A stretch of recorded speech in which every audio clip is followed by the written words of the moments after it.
Every game has its quiet corners. There are details tucked so far into the background that most players never notice them at all. Facts that exist not because they demand attention, but because they are simply part of the world. Pokemon is full of these gentle details, small truths about ordinary creatures doing ordinary things. And it is in that ordinariness that something surprisingly soothing can be found. And before you drift off, consider subscribing for more calming journeys like this. And thank you for helping us gently approach 2,000 subscribers tonight. Rattata is a normal type Pokemon that has been part of the series since the very beginning. Its original Pokédex entry notes that it will make its nest just about anywhere, chewing through obstacles with its small but continuously growing front teeth. The teeth of a Rattata never stop growing, which means the creature must gnaw on hard surfaces regularly just to keep them at a manageable length. This is a detail shared with many real rodents, and it grounds Rattata in a kind of biological reality that is easy to overlook when playing through the early roots of Kanto. Most players encounter Rattata in tall grass before they have even reached the first gym, and it is rarely a Pokemon that inspires particular excitement. But there is something calming about a creature so consistent, so predictably present that trainers across generations have come to expect it almost the way they expect sunrise. And if you are finding this a gentle way to spend the evening, feel free to let the channel know you are here. Rattata lives in groups and keeps watch in shifts, meaning that while some individuals sleep, others remain alert for threats. This behavioral note appears across multiple generations and suggests a level of social organization that the creature's reputation as a common nuisance does not quite capture. Regional variants of Rattata exist in Alola, where the species adapted to urban environments over generations, developing a darker coloration and a preference for refined food sources. The Alolan Rattata became a nocturnal creature, shifting its active hours in response to the presence of Yungoos, a predator introduced to the islands. This kind of ecological adjustment is woven quietly into the Pokemon world, visible in the lore if you read carefully, but never announced with fanfare.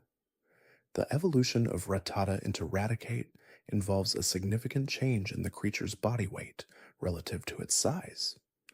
Raticate is notably heavier despite not being dramatically larger, and some entries suggest this is partly because of its powerful haunches, which allow it to swim across rivers. Raticate can chew through almost any material with its teeth, and several Pokédex entries mention it destroying entire buildings in the process of gnawing through walls to create shortcuts or nests. This is the kind of detail that sits at the edge of alarming and mundane at the same time, a creature capable of structural destruction going about its evening routine with no particular malice in mind. In the Alolan form, Raticate grew rounder and slower, reflecting a life of urban comfort and plentiful food. Its expression shifted into something that looks more satisfied than fierce. There is something worth dwelling on in the way Pokemon Pokédex entries accumulate detail across generations. A single Pokemon like Rattata might have a dozen or more entries spread across different games, and reading them together creates a portrait that is richer and stranger than any individual entry suggests. The entries do not always agree perfectly, and some contradict each other in small ways, but the overall impression is of a creature fully embedded in its world, responding to its environment, eating what it can find, raising its young in whatever space it manages to secure. The mundane truth of animal life translated into the language of a gentle fantasy world. Pidgey is among the most unhurried Pokemon imaginable. Its Pokédex entries across multiple generations describe a creature that will absorb almost any amount of disturbance before reacting with aggression. It prefers to flap its wings and raise a cloud of sand or dust to drive away threats rather than fight directly, a strategy that speaks to a deep preference for peace over conflict. Pidgey nests on the ground in open areas and does not stray far from its home territory. It eats seeds and small insects, and it navigates using a sense of direction so reliable that later entries describe it as having a perfect internal compass. A Pidgey placed far from its home range will find its way back without hesitation.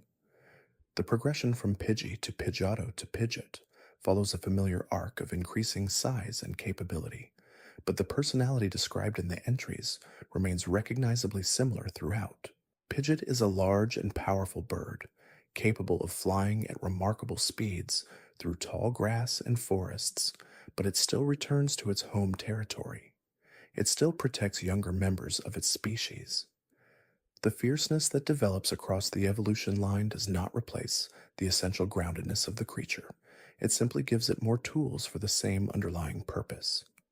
A Pidgeot defending its flock is still a Pidgey at heart, just larger and considerably faster. Pidgey's cry in the original games was simple, almost generic, a few notes that did not particularly distinguish it from other early bird Pokémon. And yet that simplicity is part of what made Pidgey work so well as an introduction to the world. It was a creature that said clearly, "This is a bird. This is what birds do here." And that directness was a form of kindness. Not every creature needed to be extraordinary. Some creatures just needed to exist in the world, doing what they did, filling the air roots above early towns with the ordinary sound of wings.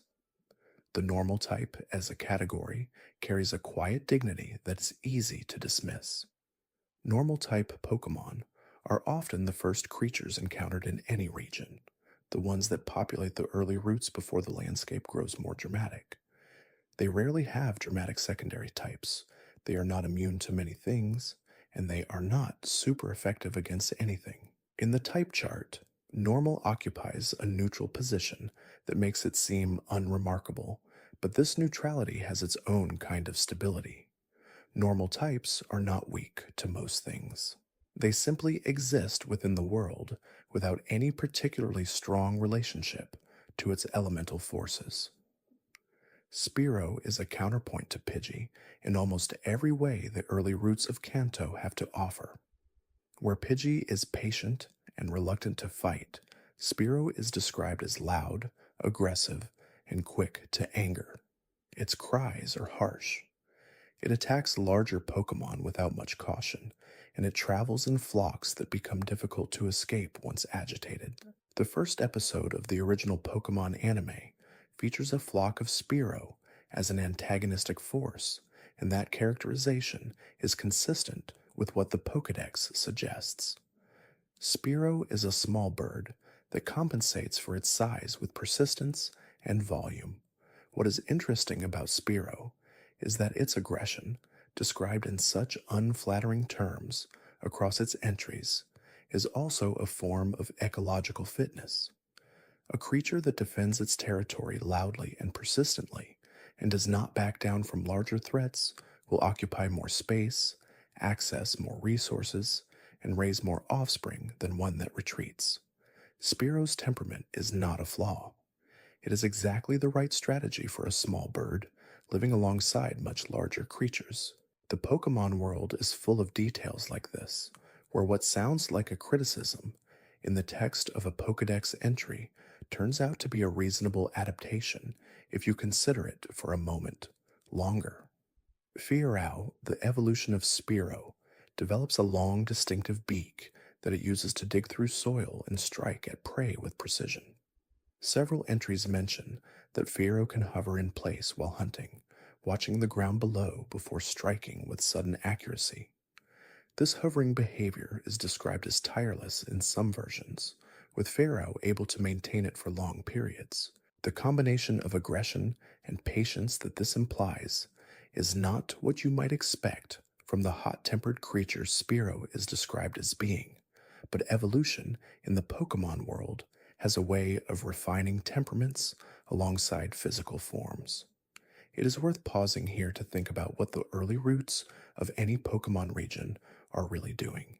They are introductions, not just to the mechanics of catching and battling, but to the idea that this world is full of living things going about their lives. Rattata gnaws through walls. Pidgey navigates home across vast distances. Spearow defends its territory with outsized confidence. Each of these creatures is doing something coherent, something that makes sense within its own ecological context. The world feels inhabited because of them, even if no individual player spends much time paying attention to any one of them. Caterpie is a bug-type Pokémon that spends most of its brief larval existence eating. Its entries describe it as consuming leaves continuously, growing rapidly toward the transformation that will follow. The antenna on its head produces a scent that predators find unpleasant, which is a defense mechanism borrowed directly from real caterpillars that use similar strategies. Caterpie does not fight in any meaningful sense. It simply eats, avoids threats as best it can, and waits for the process of change that will reshape it entirely. There is something almost meditative about a creature whose entire purpose in one stage of existence is preparation for the next. Metapod follows Caterpie in the most unassuming evolution line in the game. In its cocoon state, Metapod can do almost nothing in battle beyond hardening its shell. Its entries describe the interior of the shell as soft and vulnerable, the true body of the creature, suspended in a state of radical transformation. Every cell is being rearranged. The Pokemon inside is neither caterpillar nor butterfly, but something in between, something that has not yet become what it is becoming. The Metapod stage is easy to rush through in the game, but the lore it carries is genuinely remarkable if you slow down to read it. Butterfree emerges from Metapod and is immediately capable of flight, of pollen gathering, of producing the sleep-inducing scales from its wings. The transition from a creature that could do almost nothing to a creature that can do all of these things simultaneously is one of the more dramatic biological moments in the early game. Several Butterfree entries mention that it can pass through rain without its wings being affected because of a water-repellent powder coating each scale. It gathers honey to take back to its nest, and in later generations, a famous anime episode depicted Butterfree leaving its trainer to mate and migrate, giving the creature a poignancy that its Pokédex entries gesture toward but never fully articulate. The idea of a Pokémon migrating, following a seasonal or biological imperative that pulls it away from the human world, appears in scattered places across the series. It implies that the creatures in Pokémon games have lives that continue beyond what players see, rhythms tied to something older than their relationship with trainers. This is one of the quieter, philosophical suggestions embedded in the world, the sense that the creatures you meet are participants in something much larger than any individual journey. Weedle is the counterpart to Caterpie in the early game, a small, larval bug type with a distinctive spine on its head and a second one at the tip of its tail. Its entries are brief across most generations, noting that the spine delivers a powerful poison and that Weedle eats leaves like Caterpie does, though it has a preference for certain types of leaf over others. The specificity of that preference, a small creature with a discernible taste, is a detail that rewards attention. It suggests a Weedle is not simply eating, but choosing, in whatever small way a larval insect is capable of choosing, something that it likes better. Kakuna sits in the same meditative position as Metapod, hardened and still, waiting. Its entries add a detail that metapods do not quite include, noting that the interior temperature of a Kakuna rises while it is preparing to evolve, generating heat as its body reorganizes itself. This metabolic activity, happening invisibly inside what looks like a static yellow shell, is a reminder that stillness can contain enormous activity. The transformation happening inside Kakuna is not slow. It is just invisible from the outside. Beedrill emerges from Kakuna as a territorial and aggressive creature, one of the first genuinely dangerous Pokémon a new trainer is likely to encounter in the wild. Its entries describe it as attacking in swarms, pursuing perceived threats relentlessly, and using its three stingers, two on its arms and one at the tip of its abdomen, with rapid, repeating strikes. Beedrill is not an ambush predator. It is a visible and vocal one, and its aggression is communal. A single Beedrill is a manageable threat. The swarm around it is another matter entirely. There's a pattern in the early bug-type Pokémon of Kanto that becomes clearer when you look at them together. Each line moves from something small and vulnerable to something capable of a specific and effective defense. Caterpie repels with scent and becomes a creature that paralyzes with scales. Weedle poisons with its spine and becomes a creature that overwhelms with numbers. The strategy changes, but the arc is the same, a progression from vulnerability toward a kind of ecological confidence. The world does not give these creatures such size or overwhelming power. It gives them chemistry and community and the particular reliability of evolved solutions. Ekans is a Poison type that navigates the world by swallowing its prey whole and reading vibrations through the ground with its body. Its entries describe it as moving silently through grass and consuming the eggs of bird Pokémon, including the eggs of Spearow and Pidgey.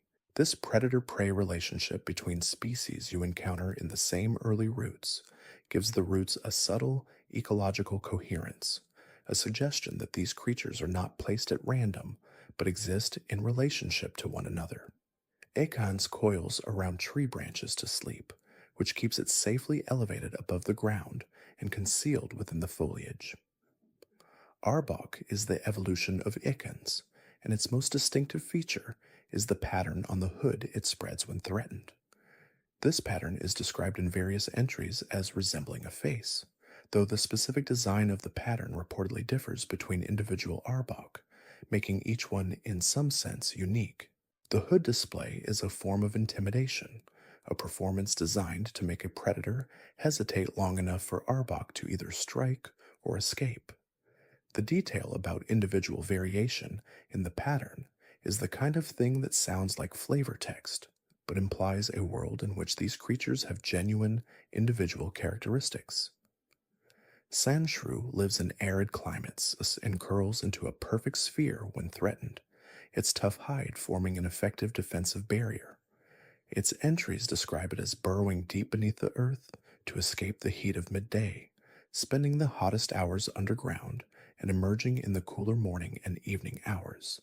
The relationship between Sandshrew and its environment is described across many entries in terms of adaptation and behavioral flexibility, a creature that has arranged its entire daily schedule around the management of temperature.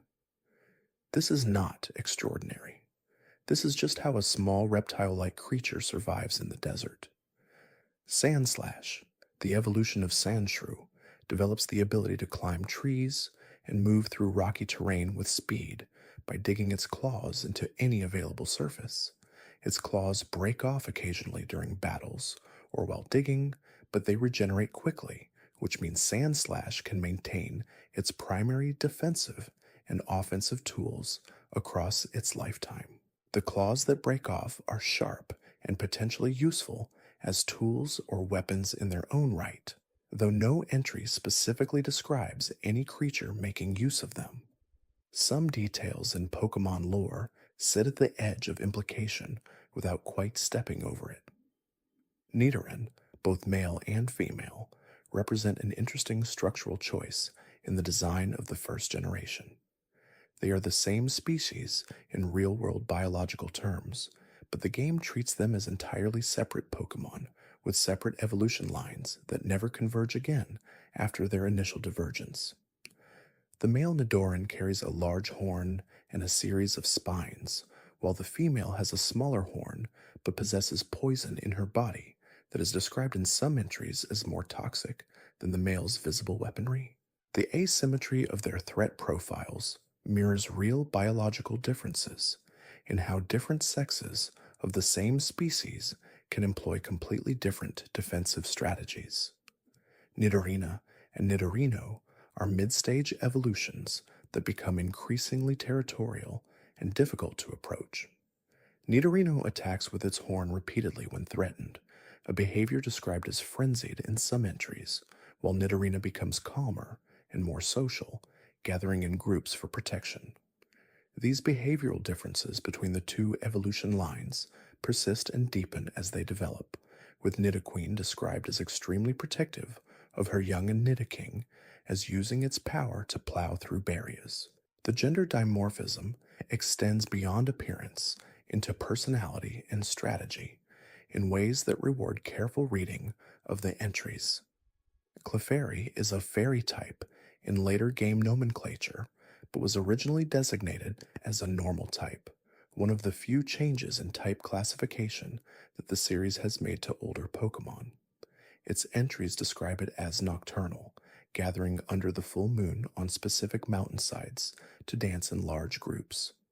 This dancing behavior is mentioned across many generations, and some entries add that Clefairy uses the moonlight to power itself in ways that are not fully explained. The mystery embedded in Clefairy's lore, its connection to moonlight, and its purported extraterrestrial origin, sits quietly beneath its pink and round appearance.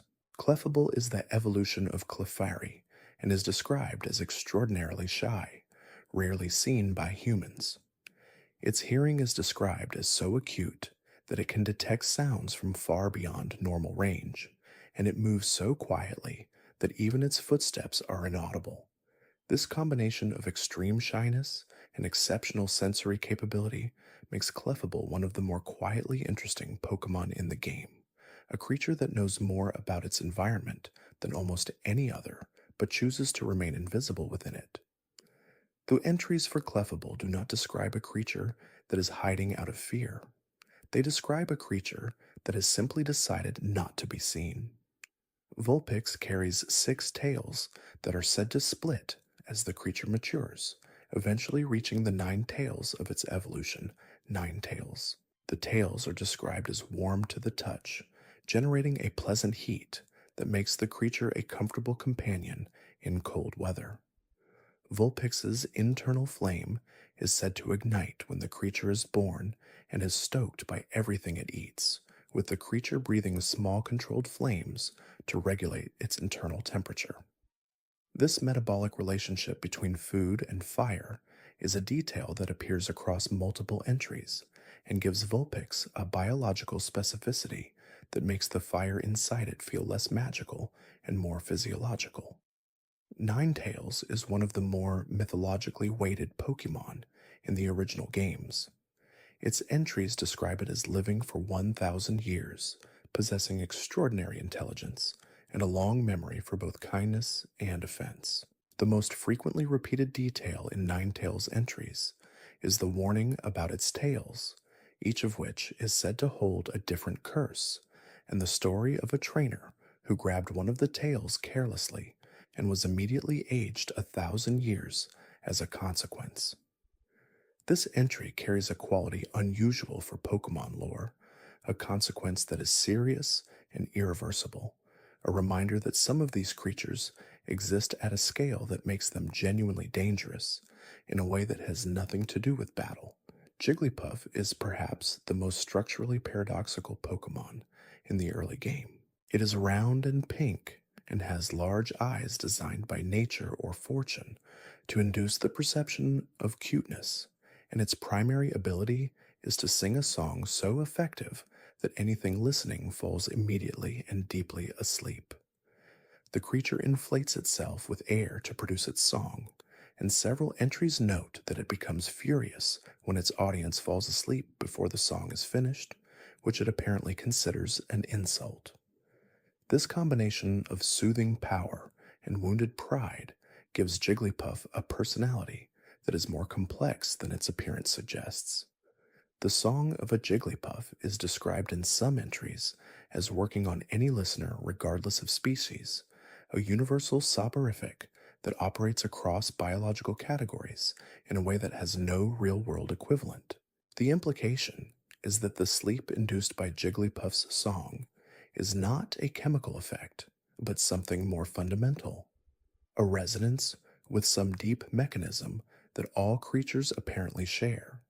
It is the kind of detail that could be the beginning of a much longer conversation about the nature of consciousness in the Pokemon world, but it appears in the entries simply and without elaboration, and then the next entry describes something else entirely. Wigglytuff is rounder and softer than Jigglypuff, its fur described as so fine and gentle that contact with it produces irresistible drowsiness. The body of a Wigglytuff is said to be so elastic that it can expand to many times its resting size without any structural compromise, a detail mentioned alongside its ability to inhale prodigious quantities of air. Several entries describe the body as feeling like the softest thing imaginable, a description that is more sensory than scientific and reads more like the endorsement of a pillow than a biological fact. There is something intentional about this, a creature whose entire physical description is organized around the concept of comfort. Zubat is a Pokemon that has generated considerable commentary over the years for its abundance in caves throughout the series. Its entries describe it as entirely without eyes, having lost them through generations spent in total darkness and navigating exclusively through ultrasonic waves that it emits constantly while flying. It roosts in large colonies on cave ceilings during the day and emerges at night to drink the blood of sleeping creatures. These two facts exist in the same entries without any apparent sense of tension. A gentle eyeless bat that produces ultrasonic waves and is also a blood drinker. The combination is not presented as sinister. It is simply what Zubat does. Golbat drinks so much blood in a single feeding that it sometimes becomes too heavy to fly afterward, a detail that appears across many entries and gives the creature a certain hapless quality alongside its predatory nature. It bites with 4 fangs and is described as delighting in the act of drinking, which is one of the more pointed characterizations in Pokemon lore. Golbat's evolution into Crobat in later generations required high friendship, which created the gentle implication that a bat known for its enthusiastic blood consumption could, through sufficient companionship and care, develop into something different. Oddish moves through the night above ground, absorbing moonlight and nutrients through the leaves on its head, and burrows into the soil during the day, leaving only those leaves visible at the surface. Its entries describe the practice of uprooting it forcibly as producing a shriek that echoes through the night, which has apparently led to it being mistaken for a haunted plant by people who had the misfortune of disturbing it after dark. Oddish does not intend to frighten anyone. It is simply a small plant creature doing what small plant creatures do, and the fear it occasionally produces is entirely accidental. Gloom is the middle stage of the Oddish line and is described as producing a smell so repulsive that most creatures will flee the area rather than remain near it.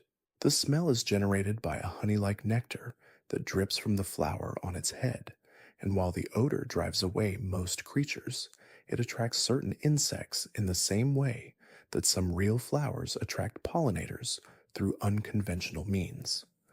The smell of gloom is described as so powerful that it can make eyes water from a significant distance, and multiple entries note that the creature itself appears completely unaware that anything is wrong with the smell it produces. There is something endearing about a creature whose primary defensive mechanism is something it does not even notice about itself. Vileplume carries the largest petals in the Pokemon world according to its entries, and those petals scatter a toxic pollen so fine that breathing it causes immediate paralysis. The pollen is released in visible clouds whenever Vileplume moves, which makes walking through a forest where Vileplume lives a potentially hazardous activity for anything that breathes. The flower on Vileplume's head is said to be so heavy that the creature staggers when it walks, and several entries describe the petals as more vivid in color than almost any other flower in the world. The more beautiful the petals, the more toxic the pollen, a relationship between appearance and danger that appears in real botany as well.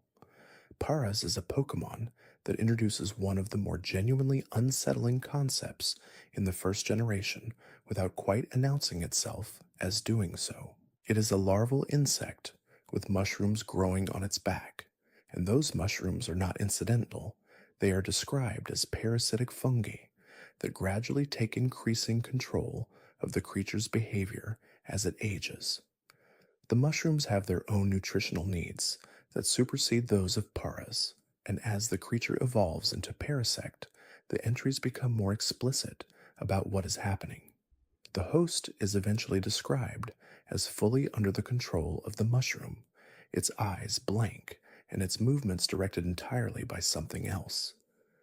This is introduced across a series of Pokédex entries written for a game aimed at children, which means generations of players absorbed this information without it quite registering as the strange thing it is. Parasect's entries describe the creature as having no will of its own and existing only to serve the needs of the mushroom that controls it. The fungi on its back are connected to and drawing from the host, the creature walking around the forest in service of something that has replaced whatever the original Paras was. This is presented not with horror, but with the same neutral tone used to describe Pidgey's navigational abilities or Rattata's dental hygiene. The world of Pokemon contains multitudes, and one of those multitudes is a parasitic relationship so complete that the original creature is effectively absent. The game simply includes this and moves on. Venonat has large compound eyes and a body covered in fine hairs, both of which are described as sensory tools that allow it to detect even the faintest light sources at a considerable distance. It navigates toward light instinctively and congregates around sources of illumination at night, which is a behavior shared with many real insects. Its vision is described as functioning like a radar system, processing the environment through its enormous eyes in a way that gives it an extremely broad and detailed picture of everything around it. Venomoth, the evolution, scatters different types of scales depending on its needs, some of which cause paralysis and some of which cause sleep, with the distinction depending on the coloration of the particular scales it releases. Diglett is a Pokemon that has generated genuine speculation among the fan community for years, centered on the question of what the lower portion of its body looks like. The entries for Diglett say that it lives underground, plows through soil to create a substrate ideal for agriculture, and moves so quickly through Earth that it leaves behind no visible disturbance on the surface. The entries do not describe what the lower part of a Diglett looks like, which is information that the games themselves never provide directly. Dugtrio, the evolution, is 3 Digletts together, and the same question applies to all 3 of them simultaneously. The agricultural benefit described in Diglett's entries is one of the more practical contributions any Pokemon makes to the world. Its burrowing aerates the soil and leaves behind a loosened substrate that helps plants grow. Humans and Pokemon coexist in mutually beneficial ways throughout the series, and Diglett's relationship with farming communities is one of the clearest examples of this in the original game. Farmers reportedly welcome Diglett into their fields, which is a genuinely unusual thing to do with a wild Pokemon. But then, a creature that improves your crop yield by existing is a creature worth tolerating. Meowth is a normal type that is drawn irresistibly to round and shining objects, collecting coins and other reflective items with single-minded dedication. Its entries describe it as roaming city streets at night, seeking anything that catches the light. The coin on its forehead is described as generating its own dim illumination in later entries, which explains why Meowth is able to find its way through dark alleyways and return home with its collections. Persian, the evolution, develops a gem on its forehead rather than a coin, and is described as temperamental and prone to lashing out without warning, a characterization that contrasts sharply with the faintly ridiculous treasure hunting Meowth suggests. Psyduck carries a constant headache whose pain is what triggers its psychic abilities. The worse the headache becomes, the more powerful the abilities that emerge, which means a Psyduck in sufficient distress is dramatically more dangerous than a Psyduck in a comfortable state. The entries describe it as unable to think clearly due to the pain and unable to control what happens when the pain reaches a threshold. There is something quietly compassionate in the way this is framed, a creature that only accesses its considerable power through suffering. Golduck, the evolution, has no such limitation, moving with grace and evident relief through the water it loves, the headache apparently resolved by the evolutionary process. Mankey has a short temper that is described in various entries as explosive with almost no warning. It goes from a state of calm to a state of fury at what might be the slightest provocation, and once it has started, the anger sustains itself for an extended period. It travels in groups through forested mountains, and the entries suggest that entire groups can enter this state simultaneously, which makes encountering a troop of agitated Mankey a considerable hazard. Primeape, the evolution, carries its rage into a more sustained and focused form. It pursues whatever has angered it across enormous distances and will not stop until it can no longer continue, which the entries describe not as a choice, but as a compulsion the creature cannot override. Growlithe is loyal to a degree that the entries describe as absolute. It memorizes the scent of its trainer and will defend them against any threat regardless of the size or strength of the opponent. It barks at anyone who approaches someone it has accepted, and no amount of gentle reassurance will stop it from doing so until it has determined that the person in question is not a threat. The loyalty of Growlithe is described in such consistent terms across so many entries that it functions as the creature's defining characteristic in a way that goes beyond the usual behavioral note. It is not just that Growlithe is loyal, it is that loyalty is what Growlithe fundamentally is. Arcanine is described in almost mythological terms, carrying a legacy in several East Asian traditions that its entries acknowledge through references to its appearance in ancient paintings and historical records. It is capable of running extraordinary distances without tiring, covering a significant portion of what the entries describe as a full day's journey in a matter of hours. The flame that burns within it is connected to a food it carries called growl flame in some translations, a substance that sustains the fire and powers the speed. Arcanine inspires awe in most of its entries, a rare quality for a creature whose pre-evolution is described primarily in terms of stubbornness and devotion. Poliwag has a translucent belly through which the spiral pattern of its intestines is clearly visible, a detail the entries mention without apparent concern about whether this is an unusual thing to see. The swirl of the intestines, visible from outside, rotates in direction, depending on whether the individual lives in the northern or southern hemisphere of the Pokémon world, a detail borrowed from a phenomenon that exists in real-world mythology, if not in actual biology.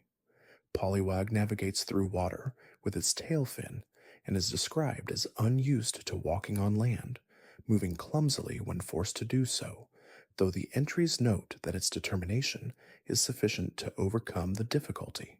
Poliwhirl, the evolution, gains limbs and the ability to survive on land without difficulty, though it still prefers water. The swirl on its belly is said to exert a hypnotic effect on anything that looks at it for too long, putting the viewer into a trance that makes them feel drowsy and suggestible. The entries frame this as a passive feature of Poliwhirl's appearance, rather than a weapon, though the distinction matters less to anyone in the process of being hypnotized by the stomach of a medium-sized amphibious Pokémon. Poliwrath, the third stage, is an exceptional swimmer whose entries describe it as capable of swimming across oceans without resting, combining the size and strength of its adult form with a tirelessness inherited from the earlier stages. Abra teleports away when it senses danger, before the danger has even registered consciously, reacting to threats faster than it is aware of them. It sleeps for roughly 18 hours each day, and during sleep it moves by teleporting, which means Abra can travel during sleep without ever being fully awake. The entries describe it as broadcasting psychic signals even while unconscious, creating a field of low level psychic activity around wherever it has settled to sleep. Kadabra, the evolution, carries a bent spoon whose bending is described as connected to its psychic activity, happening automatically whenever the creature exercises its abilities. Kadabra's entries also note that its emergence sometimes coincides with unusual phenomena in the surrounding area, clocks stopping, mirrors cracking, a suite of disturbances that follow the creature without it appearing to notice them. Machop trains its muscles continuously and with such discipline that the entries describe it as never becoming sore, its body adapted to perpetual exercise in a way that exceeds any biological training program available to humans. Its muscles contain several hundred times the number of fibers found in an adult human, a figure that appears in entries designed to explain how a creature the size of a child can move a considerable weight. Machoke, the evolution, is described as possessing enough strength to move a mountain, which the entries mention in the same tone used to describe Oddish's root system. Machamp, the final stage, has 4 arms and can deliver 4 simultaneous punches with enough combined force that anything it hits travels a significant distance very quickly. Bellsprout is a plant creature with a narrow trunk and 2 leaf arms that it uses to catch small prey.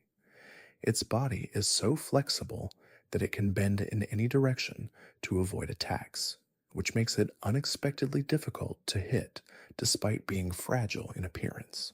The roots it extends into the ground can absorb water at a remarkable rate, and several entries describe it as able to find moisture, even in apparently dry soil, by detecting it from a distance and routing its roots accordingly. Weepinbell, the evolution, hangs from branches by a hook on its back and drops down onto prey passing beneath it. A hunting strategy described in such matter-of-fact terms that the detail that Weepinbell is doing this while hanging from its back is easy to miss. Victreebel is described in its entries as luring prey into its interior with a fragrance so appealing that creatures approach willingly, and once inside, the digestion begins. This is presented in the same register as Growlath's loyalty or Rattata's dental requirements, simply one more thing that a creature in this world does. Victreebel is a large carnivorous plant that uses scent and the promise of sweetness to invite things inside it and then dissolves them. Its evolution line begins with Bellsprout and its small roots and ends here, which is a journey that covers a remarkable amount of conceptual ground in 3 stages.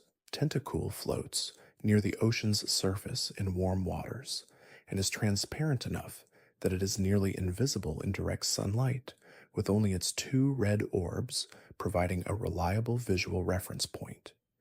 It is described in many entries as being 99% water, with the remaining material concentrated in the crystals on its body. Those crystals can reportedly refract light to produce ultraviolet rays powerful enough to cause significant damage. Tentacruel, the evolution, has tentacles that can extend to considerable lengths and then retract fully, and entries describe it as capable of using all of them simultaneously when it needs to hunt or defend itself. Geodude sleeps, buried in the earth with only its top surface visible, and hikers who don't pay attention regularly step on what they think are ordinary rocks. The entries describe this as something that happens frequently enough to be worth mentioning. Geodude does not appreciate being stepped on and responds accordingly. Its lack of legs means it propels itself by leaping repeatedly on its arms, rolling across terrain too difficult to navigate otherwise. Graveler, the evolution, rolls down mountain slopes at speeds that allow it to bowl over most obstacles, and it accumulates damage to its surface from these impacts without apparent concern. Golem, the final stage, rolls into a spherical shape and can be launched to navigate steep terrain, though the entries caution that anyone standing in its path is advised to move promptly. Ponyta is born unable to run effectively, its legs too weak to support its adult form, and spends the first period of its life developing the strength required for the speed its entries eventually describe. The flames that form its mane and tail are so hot that touching them without preparation will cause immediate burns, but after extended time with a Ponyta, its trainer becomes immune to the heat, the flame apparently calibrating itself to the specific person it recognizes. Rapidash, the evolution, can reach top speed from a standstill in 10 steps, reaching velocities that make its mane extend horizontally behind it as it runs. Its hooves are described as barely touching the ground at full speed. Slowpoke sits by rivers and dangles its tail into the water, waiting with apparently infinite patience for a shelter to bite the end of it. The entries note that Slowpoke does not feel pain in its tail and is unaware of the shelter biting for what some entries describe as a full day before it registers that something has happened. This delayed awareness is a consistent characteristic across the Slowpoke line, with the entries returning again and again to the gap between event and perception that defines how Slowpoke moves through the world. Slowbro, which forms when a shelter bites and stays on Slowpoke's tail, somehow becomes more intelligent in the process, an outcome the entries acknowledge without fully explaining. Magnemite floats without any biological mechanism that the entries explain fully, hovering in the air by generating electromagnetic fields that interact with the Earth's own magnetic forces. It feeds on electricity and is frequently found near power stations and generators that it drains slowly but continuously. Several entries mention that large groups of magnemite can cause equipment failures in the areas they congregate in, making them an inadvertent nuisance to any human infrastructure that depends on stable electrical supply. Magneton, which forms when three magnemite join together, generates a magnetic field powerful enough to interfere with compasses, and some entries mention it causing headaches in people who stand near it for extended periods. Farfetch'd carries a stalk of leek that it uses as a weapon, a tool, and apparently as a comfort object. The entries describe it as becoming violently protective of the leek when threatened, using it to strike with surprising speed and force. The same entries note that Farfetch'd would be vulnerable without the leek, and appears to be aware of this, which explains the protectiveness. Some entries mention that they make their nests from dried leeks and cannot find rest without the stalk close by. It is a creature whose entire existence is organized around a vegetable stalk in a way that generates both its primary capability and its fundamental vulnerability. Ododuo runs rather than flies, using its two legs to reach speeds its entries describe as comparable to running ground-based creatures of much larger size. The two heads have separate brains and communicate constantly, which the entries describe as contributing to a kind of permanent alertness that makes the creature difficult to surprise.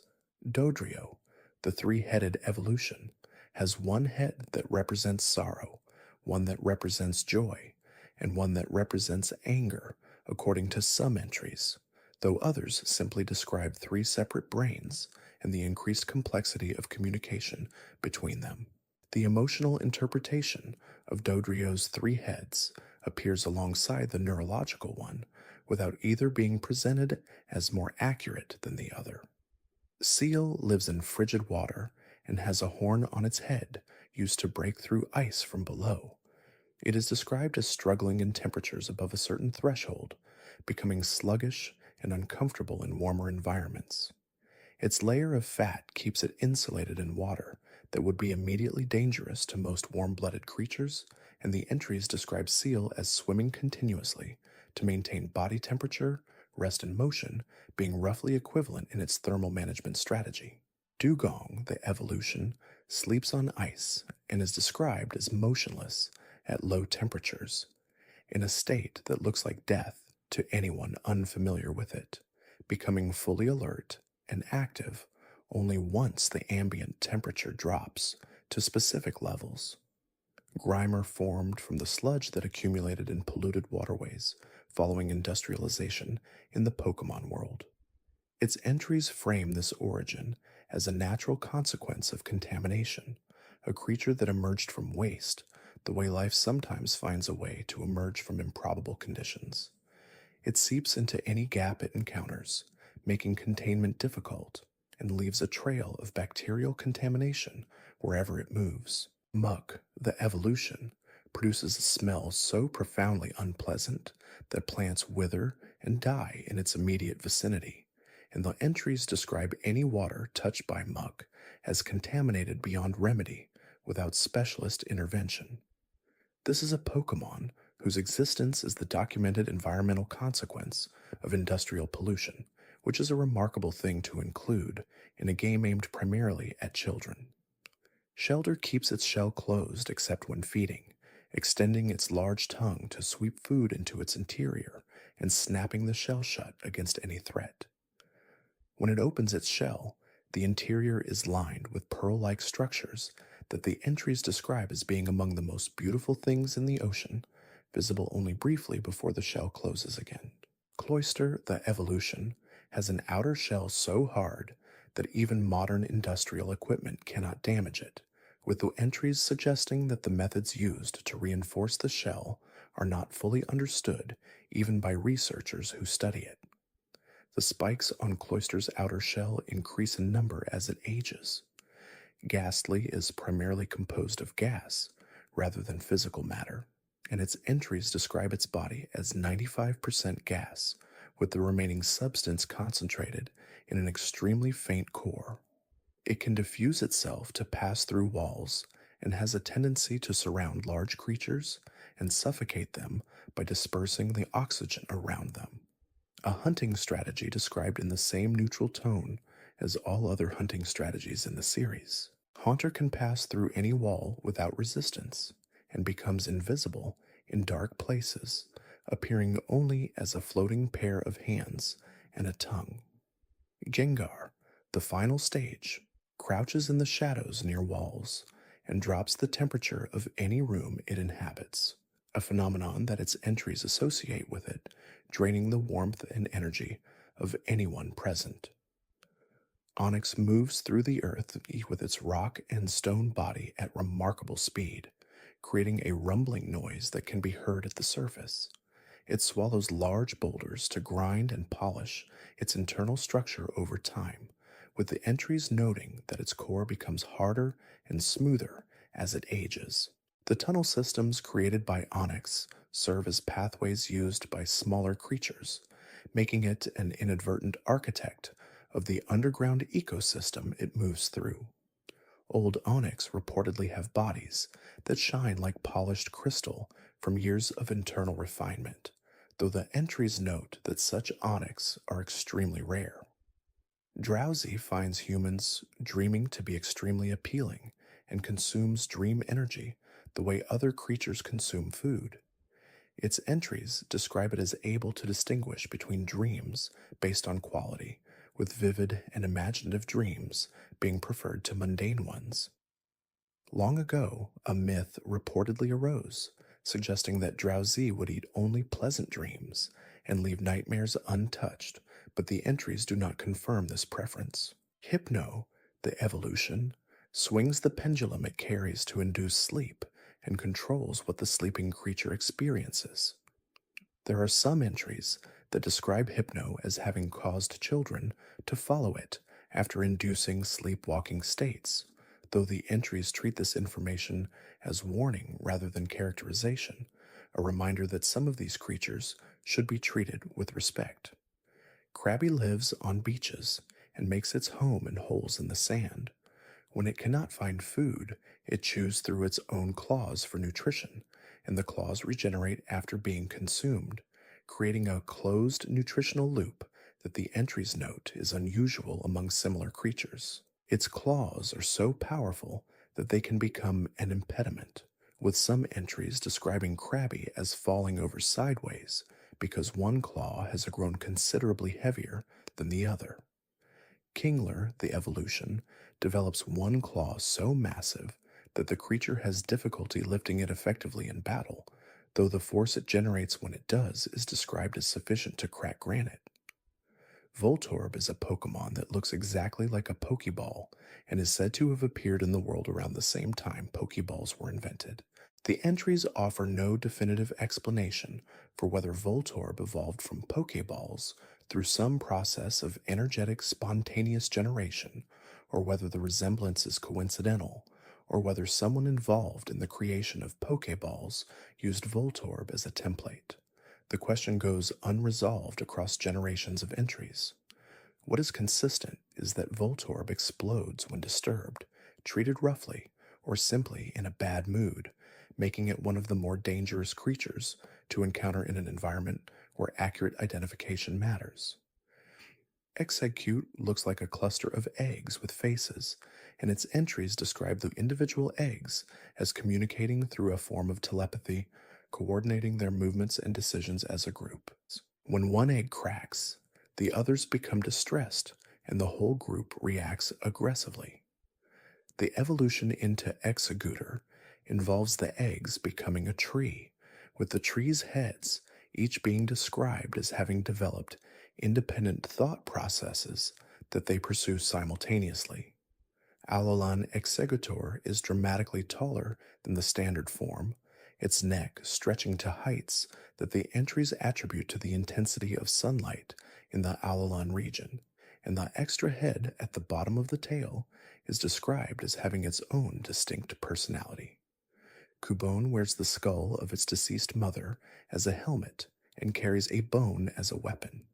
It cries for its lost parent, and the crying becomes more intense on nights when the full moon is visible. The entries describe Cubone's cries as sounds of mourning that can be heard across long distances on clear nights. Marowak, the evolution, is the grief that has transformed into something else, a creature that has processed its loss into capability and carries the bone of its past into a more directed future. The entries for Marowak describe it as fearless in combat, having moved through something difficult into a state of determination on the other side. This evolutionary arc, from grief to capability, was preserved across multiple generations of entries without alteration. Lickitung can extend its tongue to extraordinary lengths, approximately twice the length of its body by most entries, and that tongue is described as having significant muscular strength. It wraps things in its tongue and then retracts it to bring objects back to its mouth, tasting everything it encounters, as a primary method of gathering information about its environment. Its tongue is sensitive enough to detect subtle differences in surface texture and temperature that its other senses would miss. The saliva it produces is described as having a paralyzing effect in some entries, which means the information gathering process has an inadvertent consequence for whatever is being tasted. Coughing floats in polluted air and generates poisonous gas constantly, drifting through areas of industrial contamination where the gases it produces become part of the existing mixture. Its entries describe it as occasionally releasing pressure with enough force to propel itself accidentally, which is not a planned behavior. Wheezing, the evolution, is two coughing fused together and described as producing the most noxious gases in the entire Pokémon world, with the mixing of gases from both chambers creating compounds more complex and toxic than either body produces individually. Some entries mention that wheezing is considered a disaster for any enclosed space it enters and an environmental hazard for any area where it settles. Rhyhorn is encased in stone-hard skin and runs in a single direction without changing course, unable to turn effectively at speed. Everything in its path is simply knocked out of the way, and the entries note that Rhyhorn forgets why it started running before it finishes, continuing forward on the momentum of an intention it no longer remembers. Raiden, The evolution develops enough intelligence to walk upright and use its horn to drill through boulders, but retains the directional inflexibility of its earlier form. Rhyperior, the form Raiden eventually reaches when exposed to a specific trade condition, develops the ability to launch boulders from the holes in its hands, storing them in a compartment within each arm. Chansey carries an egg in the pouch on its belly at all times. The egg is described as highly nutritious, and Chauncey shares it willingly with those who are injured or unwell. The egg replenishes and is never fully gone, appearing again after each sharing, which means Chansey functions as a mobile source of restorative nutrition wherever it goes. It is described in multiple entries as being found near places where healing occurs, drawn to environments where creatures need care. Blissey, the evolution, is described as sensing sadness from a great distance and traveling toward it, arriving where it is needed without being summoned. Tangela is covered entirely in blue vines that obscure its actual body shape from view. The entries note that no one has ever seen what is beneath the vines, and the vines themselves can be pulled off and regrow almost immediately. The vines sense vibration and heat and provide Tangela with a continuous tactile picture of its environment, making it aware of the texture and temperature of everything near it simultaneously. Tangrowth, the evolution in later generations, develops even more vines that become so dense they can capture creatures by wrapping around them, and the entries note that the actual body within the vine mass remains as obscure as ever. Kangaskhan is described as a gentle parent who protects its young with absolute dedication. The young in its pouch is already practicing combat skills from an extremely early age by watching the parent fight, and entries across generations consistently describe the two as operating in coordination during battle. The parent Kangaskhan apparently never fights without the young present, and losing the young would be described in entries as something the parent simply would not recover from, though no entry directly describes what happens in that circumstance. The bond is treated as one of the defining features of the creature. Horsea lives in coral reefs and shelters in coral branches during storms, anchoring itself with its tail. It sprays ink at approaching threats to cloud the water and then retreats while visibility is reduced. In times of danger, it uses the same ink to leave marks on prominent rocks and surfaces, an apparent behavior for communication or navigation that the entries mention briefly without fully explaining. Sayadra, the evolution, uses its spines as a defensive tool, and entries describe its spines as capable of producing severe pain, with the creature using its agility in water to maneuver these spines toward threats rather than retreating. Goldeen has a horn that it uses to break through ice in winter waters, and a flowing tail that it uses to navigate swift currents with precision. It is described as one of the most beautiful of the water-type Pokémon in its original entries, a characterization that appears in fewer entries for its evolution seeking, which develops into something formidable but trades some of the elegance of its earlier form for power. Seeking drills into riverbeds with its horn to lay eggs in the resulting cavity, protecting the nest through the winter months so with what the entries describe as dedicated parental care, lasting through the full cold season. Staryu has a core that pulsates with a red light, and entries across multiple generations suggest this core is connected to something cosmic or celestial, though the connection is never made specific. It reportedly aligns itself with the stars to reorient if it becomes disoriented, using the night sky the same way Pidgey uses magnetic fields. Starmie, the evolution, is described as having a core whose composition baffles researchers, with no naturally occurring material in the Pokémon world quite matching what it is made of. Both Pokémon are described as spinning constantly while moving, their radial symmetry suggesting motion even at rest. Mr. Mime creates invisible barriers through mime, and those barriers are described in entries as physically solid, capable of stopping motion as effectively as any real wall. It becomes distressed when the invisible nature of the walls it creates is violated by something passing through a spot where the wall should exist, reacting as though the surface has been damaged.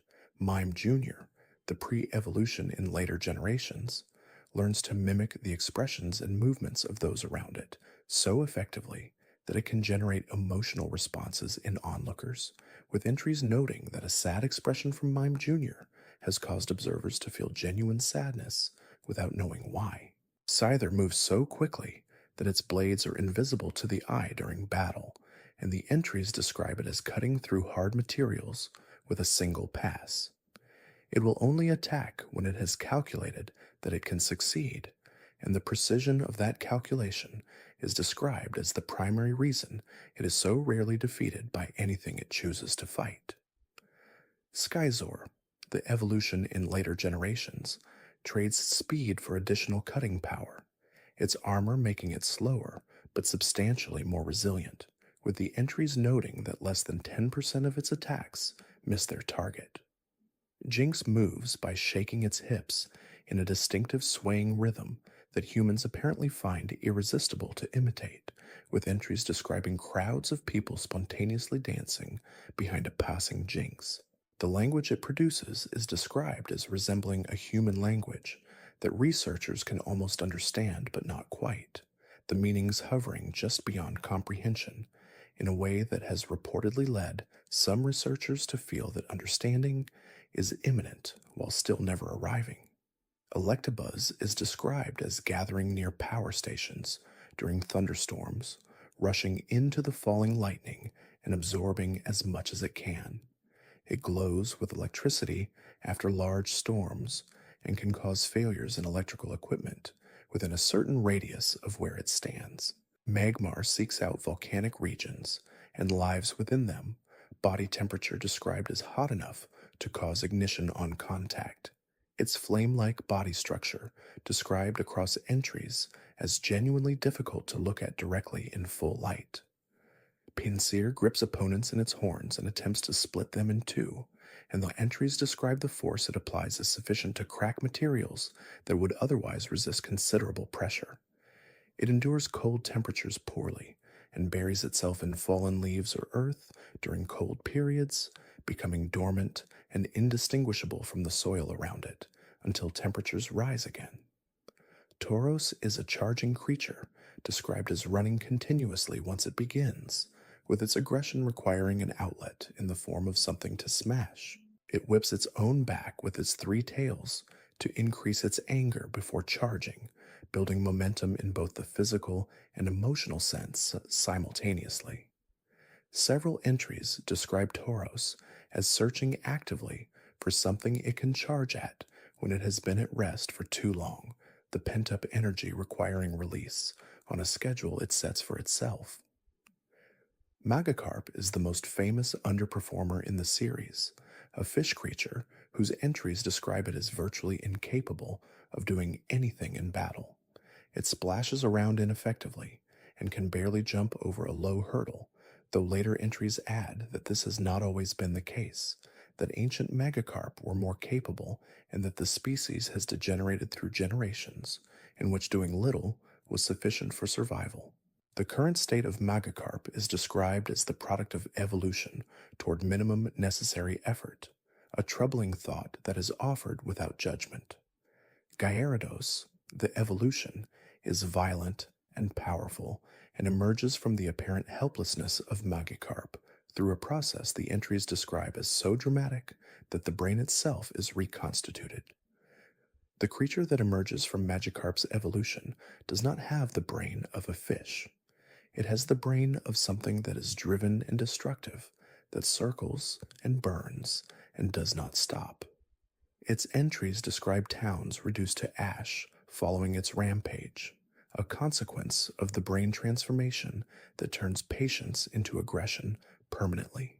The contrast between Magikarp and Gyarados is one of the most extreme evolutionary transformations in the series, and it says something pointed about potential that has not been given an opportunity to express itself.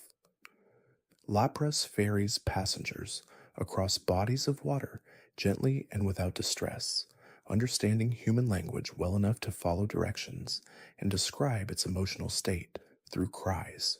It has been hunted to small population numbers in some regions, a fact that appears in the original entries and creates a moment of environmental concern within a game about catching creatures.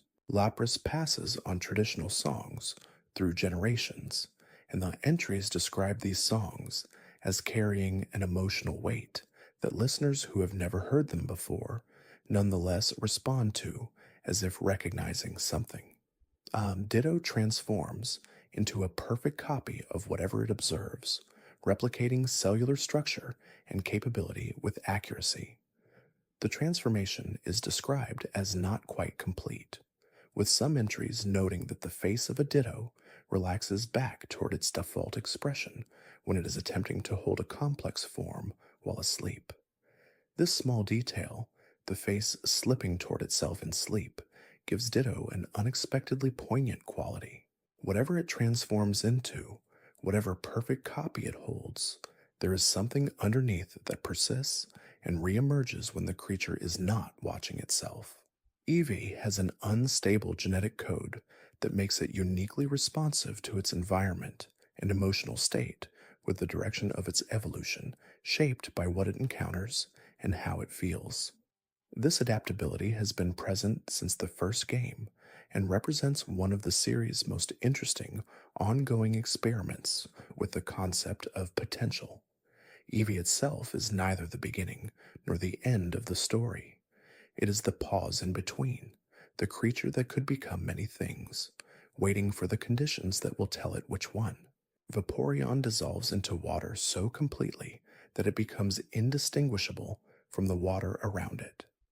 Jolteon absorbs electrons from the air and stores them in the sharp fur along its body, which can release them toward threats or be laid flat when the creature is relaxed.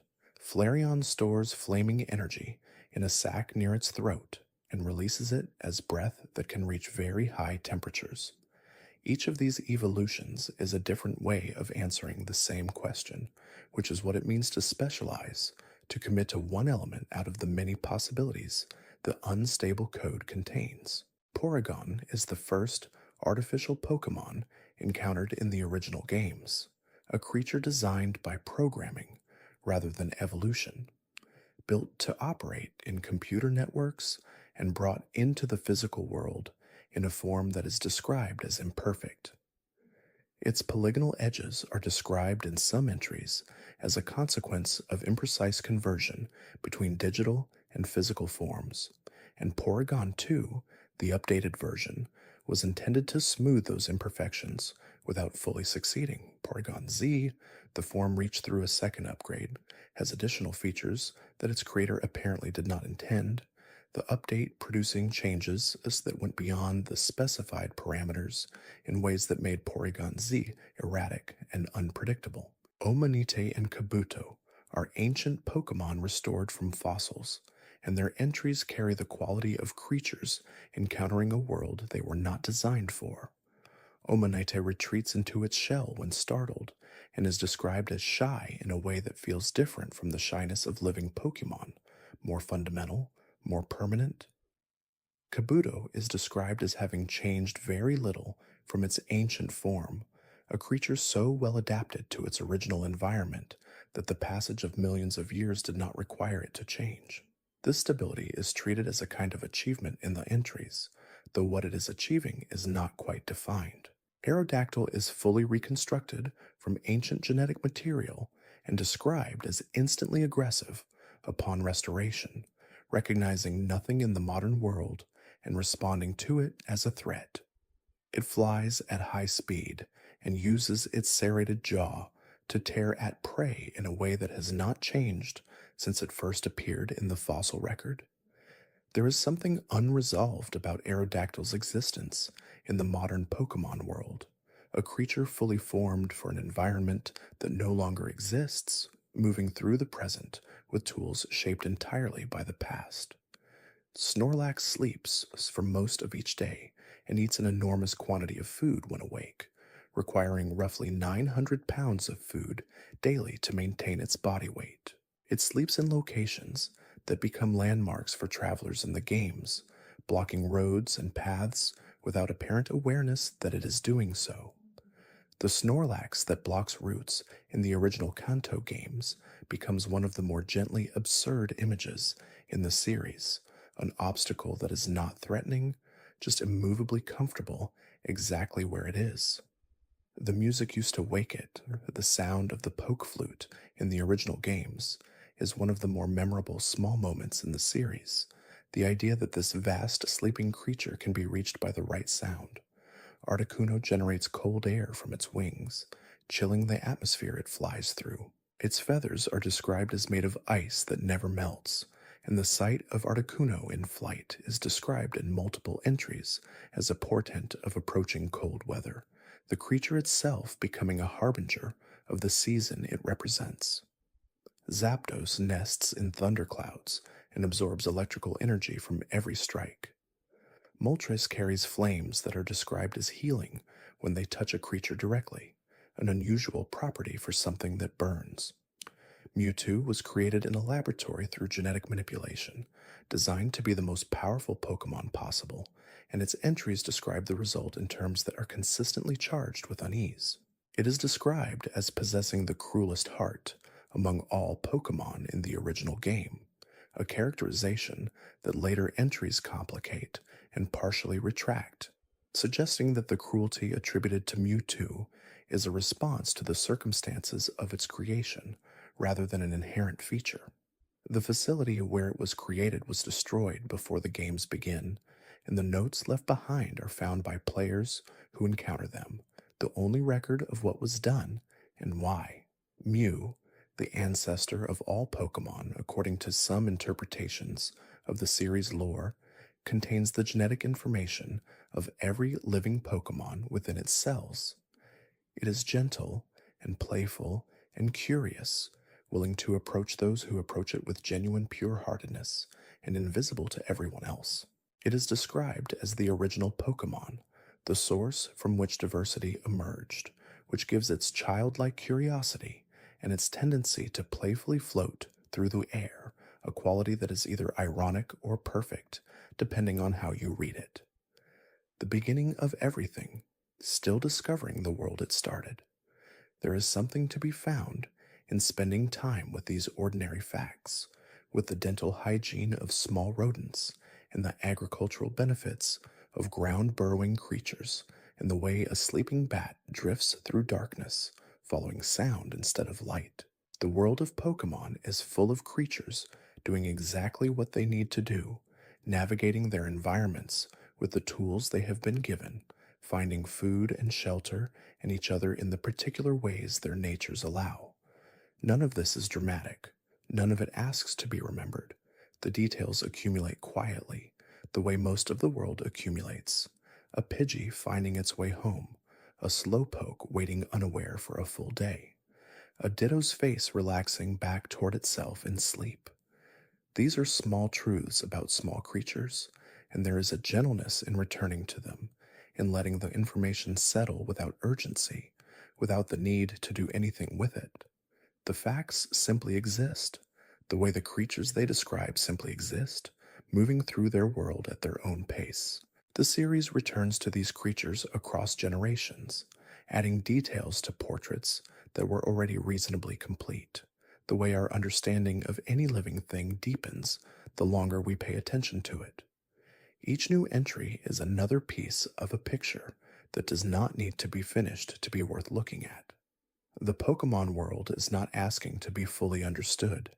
It is asking only to be visited from time to time, gently, without agenda. And that is perhaps enough for now. The roots are quiet at this hour, the grass still, the pond reflecting whatever light remains above it. Something is sleeping in the hollow of an old tree. Something else is following the coastline by instinct. And somewhere on a dark mountainside, under the full moon, small pink shapes are moving slowly in a circle, dancing to a rhythm only they can hear. The world continues without requiring your attention, and it will still be here whenever you return. If you found this a gentle way to spend the evening, there is another video waiting when you are ready for it. For now, let the quiet hold. Chikorita is a grass-type Pokémon from the Johto region, whose leaf, the single large blade growing from its head, releases a sweet fragrance that has a calming effect on anything nearby. The fragrance is not a weapon and is not intended as one. It is simply something Chikorita produces, a byproduct of its physiology that happens to make the area around it more pleasant. Its entries describe it as using the leaf to check the temperature and humidity of the surrounding air, gathering environmental information through a process that also happens to smell like a garden.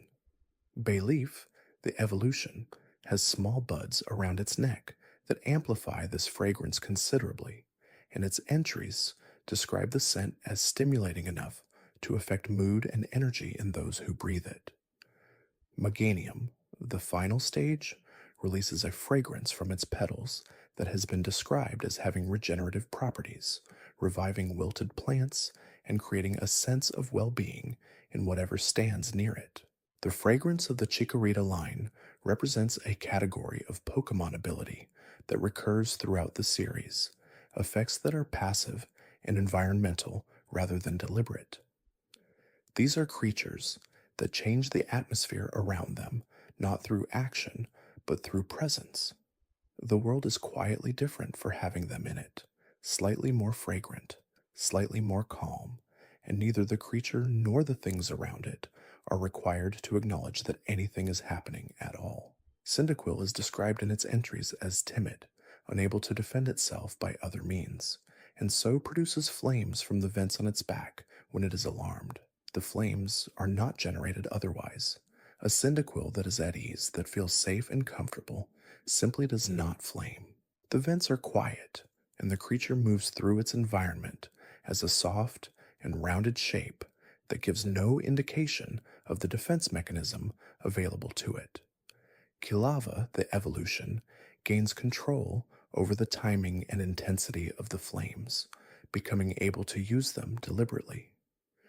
Typhlosion, the final stage, burns everything in a shimmer that makes the air around it ripple with heat, using the haze to conceal its movements in a way that earlier forms could not. Totodile is enthusiastic in the original Johto entries to a degree that creates problems. It bites things not out of aggression, but out of what the entries describe as excessive energy and a strong desire to engage with its environment. Several entries note that Totodile bites its trainer, not maliciously, but as a form of greeting or play, and that this is something owners need to prepare for and manage. Croconaw, the evolution, has fangs described as difficult to remove once embedded, with barbs that make extraction complicated. Feraligator, the final stage, tucks its large body into a low crouch before launching at prey with a speed that the entries describe as disproportionate to the creature's apparent bulk. The starter Pokémon of each region are designed to reflect different relationships to the world around them. The Chikorita line is passive and fragrant and generous. The Cyndaquil line is initially defensive and eventually capable. The Totodile line is enthusiastic and eventually powerful.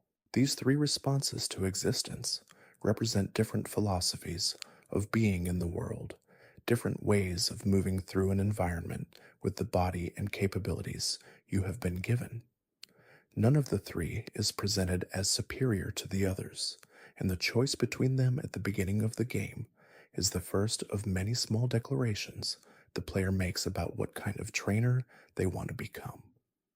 Sentret stands on its tail to survey the surrounding area for threats, using the elevation to see over tall grass in a way its natural height would not allow. When it finds something it is concerned about, it produces a cry that alerts the rest of its group, and they scatter in different directions, making pursuit of any single individual more difficult. It cannot sleep without curling around another Sentret for warmth and comfort, and entries note that a lone Sentret is unable to rest properly, remaining in a state of light alertness through the night regardless of how long it has been awake. Furret, the evolution, is long and sinuous and extremely fast, capable of threading through dense undergrowth at speed because of the flexibility of its body. Hoothoot stands on a single foot at all times, switching between feet at a consistent internal interval, and its sense of time is described as so precise that it has been used to set clocks in areas where no other timekeeping is available. It calls out at the same moment, each day and night, and communities that have lived near Hoothoot populations reportedly have developed their daily rhythms around the consistency of its calls. Noctowl, the evolution, can rotate its head nearly all the way around, and its large eyes gather enough light to allow clear vision in near total darkness. Its feathers are structured to muffle the sound of its flight to near inaudibility. Lediba gathers in large groups in cold weather, huddling together to share warmth, and its entries describe it as unable to move when isolated during cold temperatures.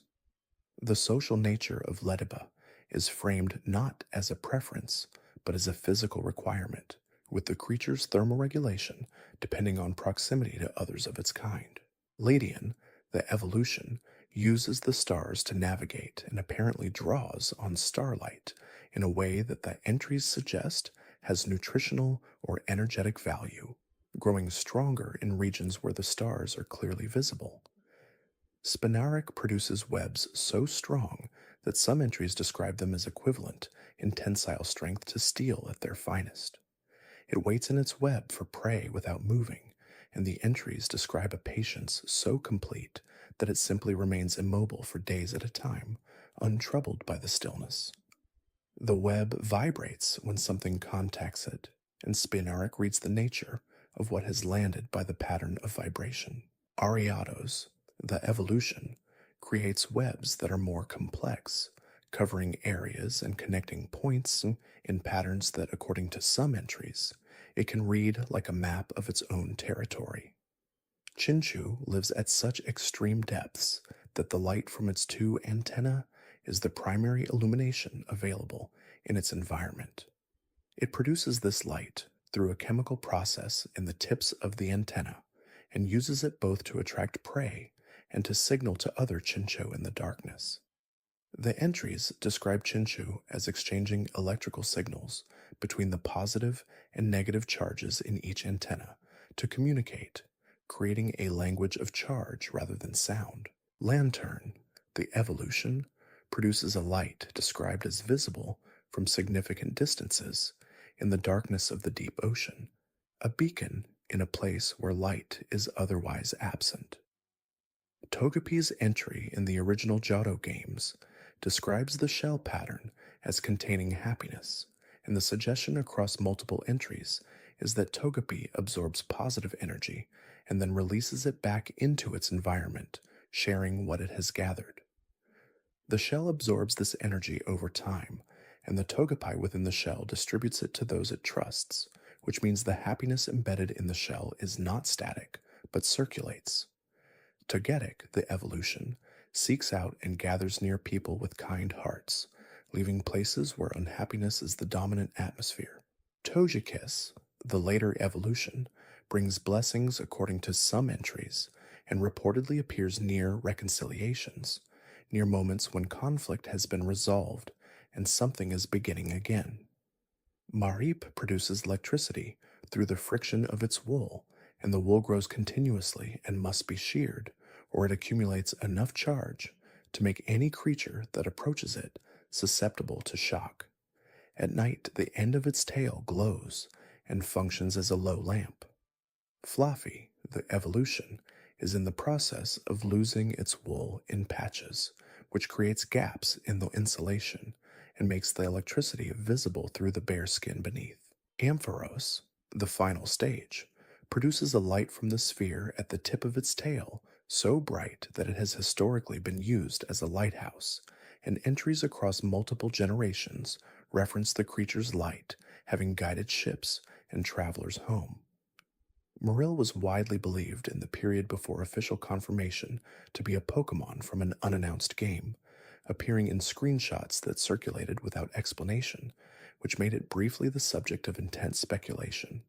The actual Marill, when it finally arrived officially, is a straightforward small round water creature with large round ears and a tail that ends in a sphere. The sphere allows it to float without effort. Its fur repels water despite the creature living near and in rivers. Azumarill, the evolution, can hear sounds underwater with exceptional clarity and can distinguish the sounds of Pokémon in streams from the sounds of the current itself. Sudowoodo looks like a tree and remains motionless when humans approach, apparently counting on the resemblance to protect it. The entries note that its tree disguise fails in winter when it should show leaves and does not, and fails in rain when it avoids water, and real trees do not. Several entries describe it as desperate to avoid exposure to water, confirming that the tree mimicry is not incidental, but a survival strategy. The cracks in the disguise revealed by season and weather suggest that the disguise evolved in a time or place where these inconsistencies were less likely to be noticed, or where the creatures that might notice them were not doing so. Ipalm lives in trees and uses its tail hand with more facility than its actual hands, having spent most of its life gripping branches from above. The tail is described as stronger and more dexterous than any of its limbs, having developed through generations of being the primary gripping and manipulating tool.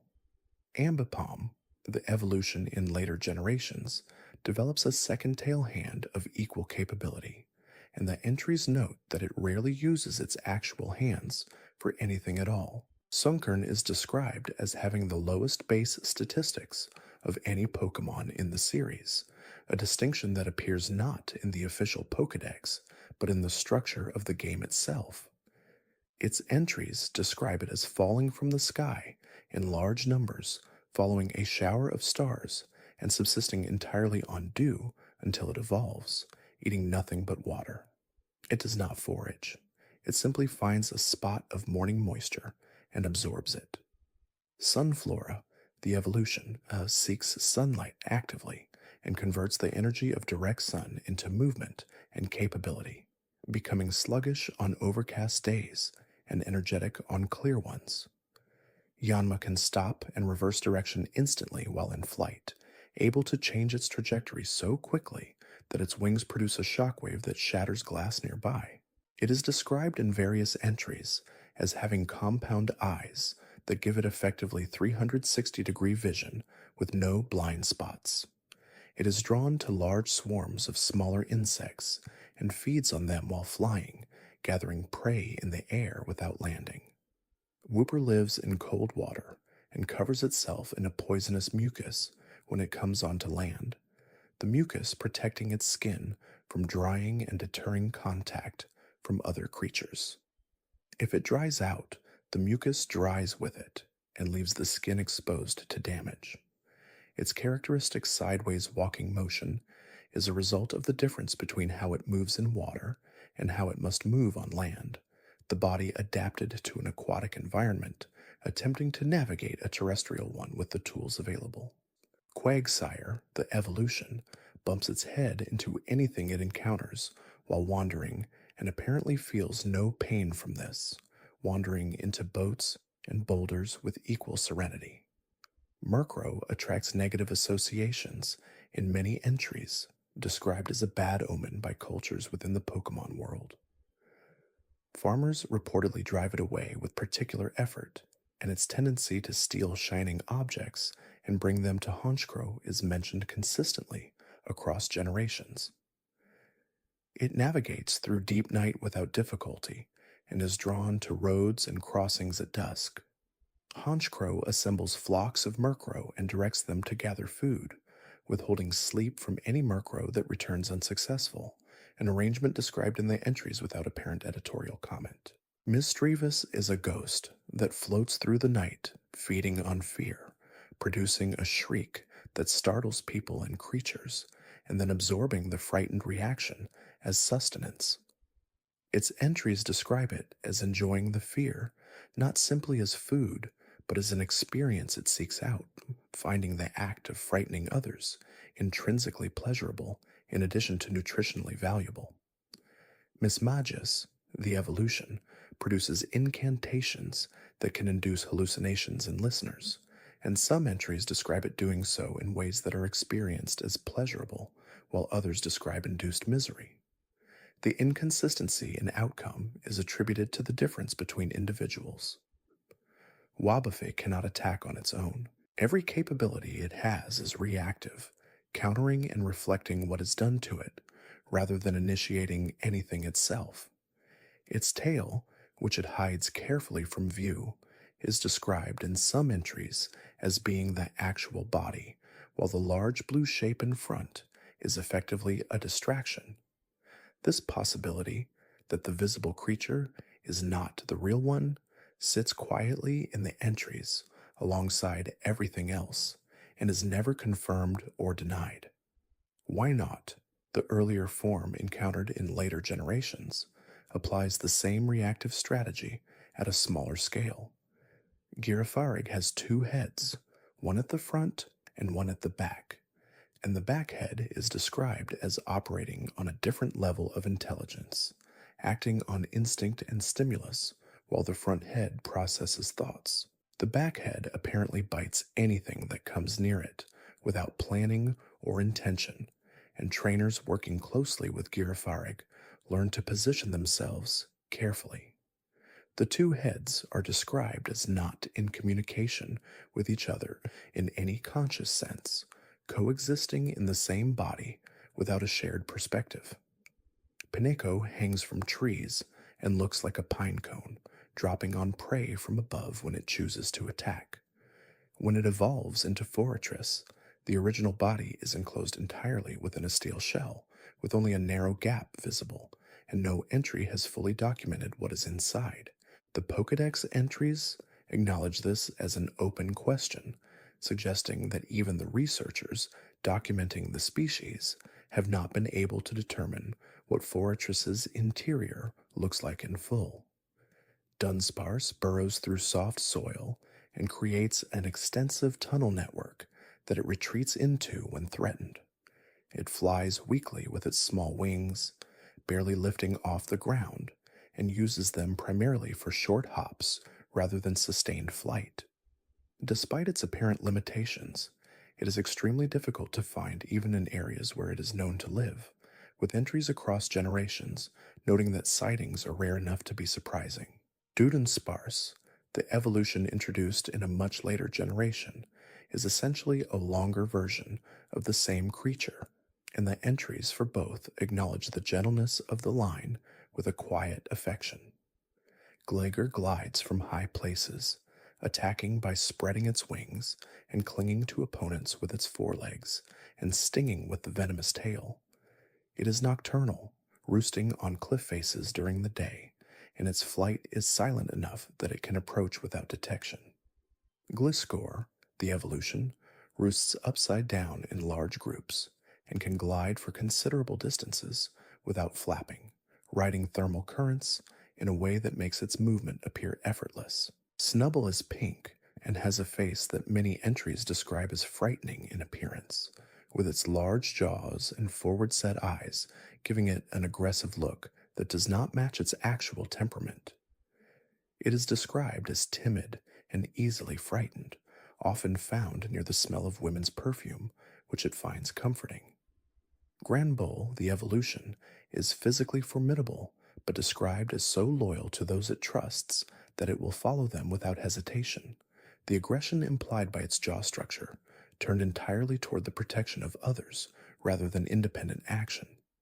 Quillfish is a small water type that inflates itself by drinking a large quantity of water and then fires the absorbed liquid as toxic needles from the spines all over its body. The force required to fire the needles is apparently so great that the creature is pushed backward by the recoil, ending up further from its attacker than it started. This hydraulic defense system requires water intake before deployment, which means Quillfish maintains a certain fullness as a defensive precaution when it anticipates potential threat. Shuckle is largely motionless, living inside its hard shell and storing berries that it collects. Over time, the berries ferment inside the shell, transforming into a juice that is described as extraordinarily potent. The juice is eventually drunk by Shuckle, completing a cycle that is slow and unhurried and thoroughly Shuckle. Its defense statistics are among the highest in the series, making it extremely difficult to damage, though its offensive capabilities are minimal, creating a creature that is fundamentally committed to enduring rather than engaging. Heracross is drawn to tree sap and competes with Butterfree for access to it, using its horn to hurl competitors away while it drinks. The horn is described as powerful enough to throw very large objects, and entries note that Heracross uses this capability primarily in competition for food rather than in hunting, making its impressive physical capability a tool for a purpose that is more ecological than predatory. Sneasel is sharp-clawed and quick, stealing eggs from bird Pokémon nests with practiced efficiency. It moves at night and climbs trees by driving its claws into the bark, ascending quickly to reach nests that other ground-level predators cannot access. Weevil, the evolution, communicates with others of its kind through scratch marks left on trees and rocks, maintaining a network of information across the area it inhabits. The markings encode messages that only Weevil can read, creating a private written language in the margins of the forest. Teddiursa searches for honey using the crescent mark on its forehead, which it dips into pollen and sap while searching. It carries so much pollen that the mark is frequently soaked with flavors from the flowers it has visited, and entries describe it as licking its own forehead to taste what it has encountered on its wanderings. Cursering, the evolution, can pick up the faintest food-related scents from distances the entries describe as extraordinary, finding buried food and distant flowers through a sense of smell calibrated specifically to foraging. Slugma moves slowly through volcanic areas, its body temperature so high that it leaves a trail of hardened material wherever it goes. The entries note that it cannot stop moving because the body heat would cool without the circulation of movement, the creature's temperature maintained through constant activity. Magcargo, the evolution, is encased in a shell of hardened lava that is described as extraordinarily fragile, shattering at the slightest impact and reforming from the body heat beneath. The shell temperature is described as dramatically exceeding the surface temperature of the sun in terms of comparison, an entry that appears in the series with the same casual tone as everything else. Swinub roots through snow for food, following scents through the frozen surface with its small nose. It finds buried berries and springs of warm water under snow by tracking the heat and smell upward through the cold. Peloswine, the evolution, has fur so long that it cannot see, navigating by following the scents it picks up and remembering paths through repetition. Mamoswine, the final stage reached in later generations, once existed in large numbers during ancient ice ages and has been preserved in glacial ice, with entries describing ancient versions recovered from icebergs that are identical to modern individuals.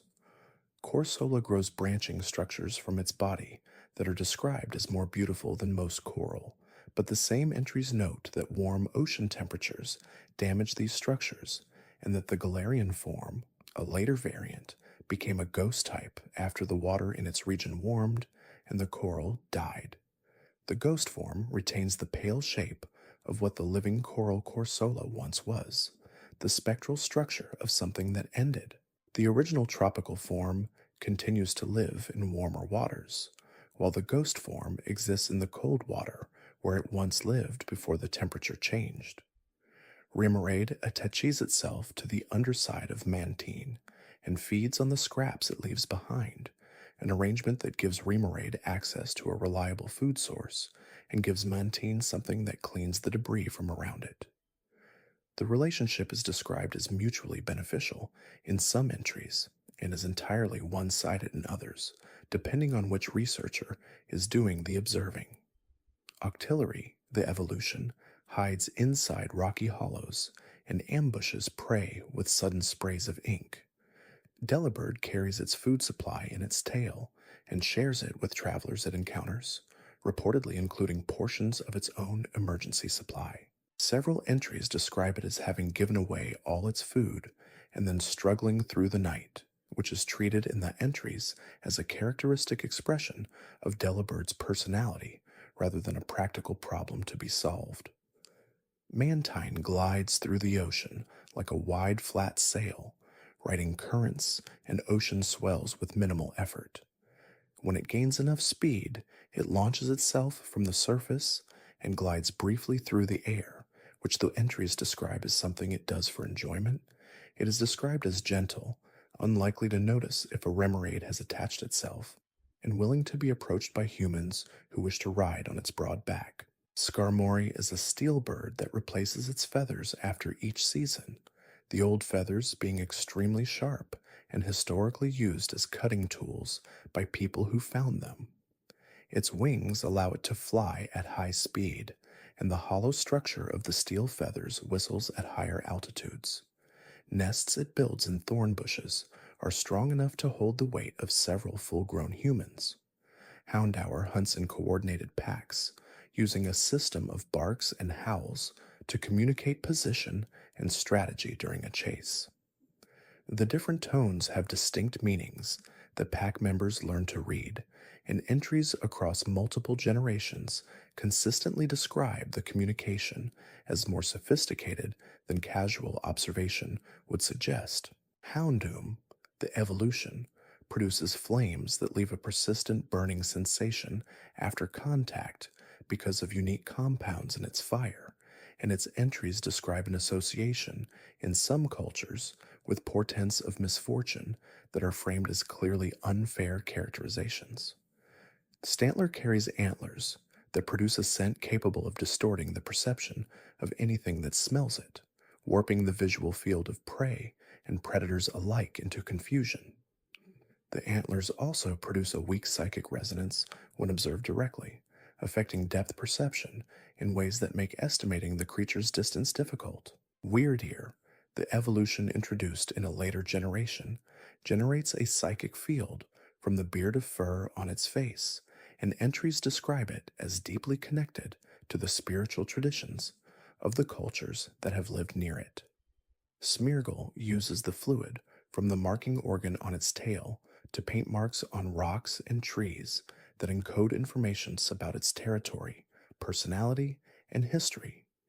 Each Smeargle's marks are unique enough to be identifiable by other Smeargle, and entries describe a network of marks accumulating over generations in areas where the species lives. The marks are described as resembling art to human observers, and multiple entries note that the paintings of Smeargle have been mistaken for human works by people who encountered them without context. Miltank produces a large quantity of milk daily, and entries describe the milk as highly nutritious and restorative, capable of reviving even very weakened creatures. Its rolling attack involves curling into a shape that allows it to move at speed, which is described in entries as something it builds momentum for gradually, becoming more difficult to stop the longer it rolls. Raikou, one of the legendary beasts of Johto, is described as having been given life when lightning struck during a terrible fire. The thunder and speed it carries are a permanent expression of that origin. Entei was given life when the same fire engulfed it, and its roar is described as producing a new volcano somewhere in the world, though no mechanism is provided for this. Suicune purifies contaminated water and is drawn to places where purity needs to be restored, moving across the surface of water and through areas of contamination with a stillness that the entries describe as somehow transforming the environment around it. Ho-Oh is described as having risen from the ashes of the burned tower in Ecruteak City, carrying with it the colors of the rainbow in its feathers. Anyone who sees it is described in some entries as assured of eternal happiness, though what this means in practical terms is not elaborated. Lugia lives in the deepest part of the sea to prevent its wings from producing storms when it moves, aware enough of its own impact to have organized its existence around minimizing the damage it could cause. This detail, a creature choosing its home based on what it might do to others without meaning to, gives Lugia a quality of resigned thoughtfulness that sets it apart from the general portrayal of legendary Pokémon. Celebi travels through time, appearing in the present only briefly before moving on to other moments. It is described as appearing only in times of peace, which means its presence is treated in some entries as evidence that the current moment is one in which peace exists. The forest it tends is restored by its presence, and it plants seeds for trees that will not be fully grown for decades, working in a temporal scale that exceeds any individual life. The implication is that Celebi is tending something whose completion it may not witness in any single visit. The Johto region carries its own quietness throughout these details, a sense of tradition and continuity that shows up in the creatures that inhabit it. Ancient connections between species, generational knowledge encoded in behavior, creatures whose entries reference historical records and old myths, and the memories of communities that have lived with them for centuries. The facts of Johto accumulate not as a list of biological specifications, but as evidence of a world with deep time behind it. The small details of how Pokémon eat, rest, defend themselves, communicate, and move through their environments are in some ways the most honest part of the world the series has built. They describe a place where ordinary biological necessity continues alongside everything else, where the grandmother of all Pokémon still needs to eat, where the most powerful creatures still choose somewhere to sleep at night, where even the most fantastical biology is organized around the same fundamental requirements that organize all biological life. The extraordinary is always grounded in the ordinary here, which is part of what makes the world feel worth returning to. A larvitar eats through the soil beneath mountains and contains within its growing body the earth of the mountain it consumes. Pupitar generates enough gas internally to launch itself by releasing it through vents, making containment difficult and its movement erratic. Tyranitar demolishes the landscape around it, taking what would be immovable obstacles for any other creature and simply moving through them without altering its direction. The entire evolution line is a progression from contained and earthbound to entirely uncontainable, from the small creature eating slowly through its mountain to the large one for whom mountains are simply the next thing in the way. Larvitar's entries describe its development as depending on consuming enough mountain with a specific quantity required before evolution is possible. This makes Larvitar's growth a literal act of accumulation, the creature carrying what it has consumed and becoming stronger for having taken it in. There is something meditative about this if you slow down to consider it, a creature becoming itself through patient and continuous incorporation of the world around it. The Pokemon world, at its quietest moments, is a world of patient processes, of things happening at the pace they need to happen, of creatures doing what they need to do without requiring that anything else notice or respond. Shuckle ferments its berries. Slugma moves continuously to stay warm. Slowpoke waits by the river for a shelter it does not know is coming. Each of these is a small story of endurance, of a creature arranged to persist in its environment without drama or announcement. This is, in the end, what is most soothing about spending time with the quieter facts of the Pokemon world. Not the legendary creatures with their cosmic associations, not the evolutions that represent dramatic transformations, but the small and ordinary ongoing business of creatures living their lives. The roots are full of it. The patches of tall grass and the quiet ponds in the forests where something is always moving in the undergrowth. The world is not empty between the moments you pay attention to it.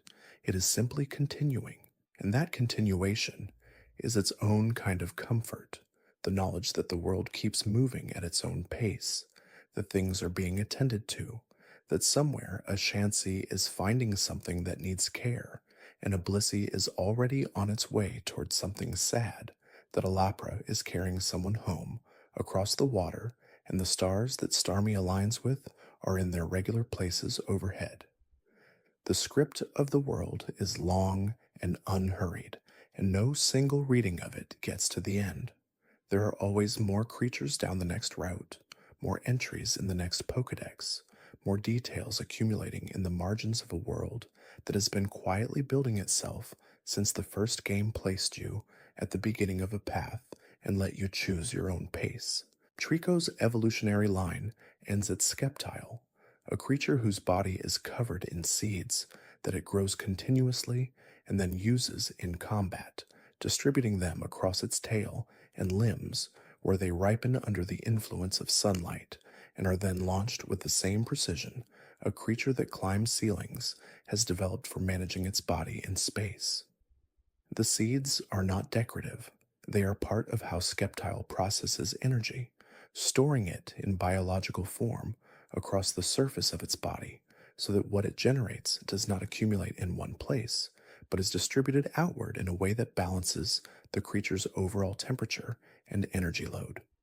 Grovile, the middle stage, moves through forest canopies in a way that produces minimal disturbance. It steps on the thinnest branches without bending them significantly, choosing its footing with a precision that is the result of the same grip system Trico uses on walls, applied now to the navigation of spaces where weight distribution determines whether you move silently or announce yourself to everything within hearing distance. Grovile carries leaves on its wrists that are long enough to catch air when it jumps, not providing lift, but slowing descent in a way that allows landing to be quiet. Torchic becomes Combuskin, and the change is dramatic in every visible dimension. Where Torchic clings and seeks warmth, Combuskin fights.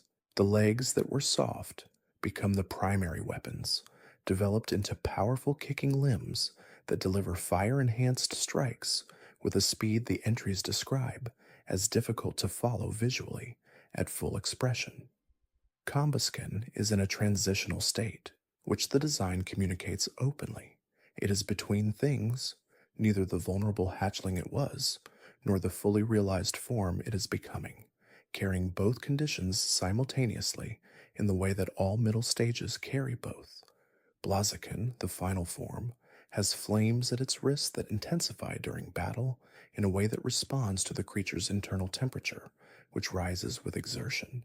The hotter Blaziken fights, the hotter the flames on its wrists, which means the creature's capability increases with the duration of a fight in a feedback loop that makes it more effective the longer the engagement continues. The entries describe it as able to leap clear over a tall building in a single jump, which is mentioned as casually as everything else, the extraordinary embedded in the ordinary texture of the fact. Mudkip's evolution to Marshtomp involves the development of legs that allow it to operate on land with the efficiency its fin body sense previously gave it in water. Marshtomp's skin stays moist, which is necessary for its continued comfort on land, and it can move through mud with a speed and directional control that creatures adapted to firmer ground cannot match in that environment. Swampert, the final form, can drag a large ship on its own, and entries describe it as able to predict storms by reading subtle changes in sound and wind, repositioning itself to shelter before weather that has not yet become visible arrives. The sensing capability Mudkip expressed through the fin on its head has been internalized and expanded by the time it becomes Swampert, less visible but more comprehensive. The creature that began by reading water through a single external organ ends by reading the entire meteorological environment through a distributed awareness that does not show on the surface.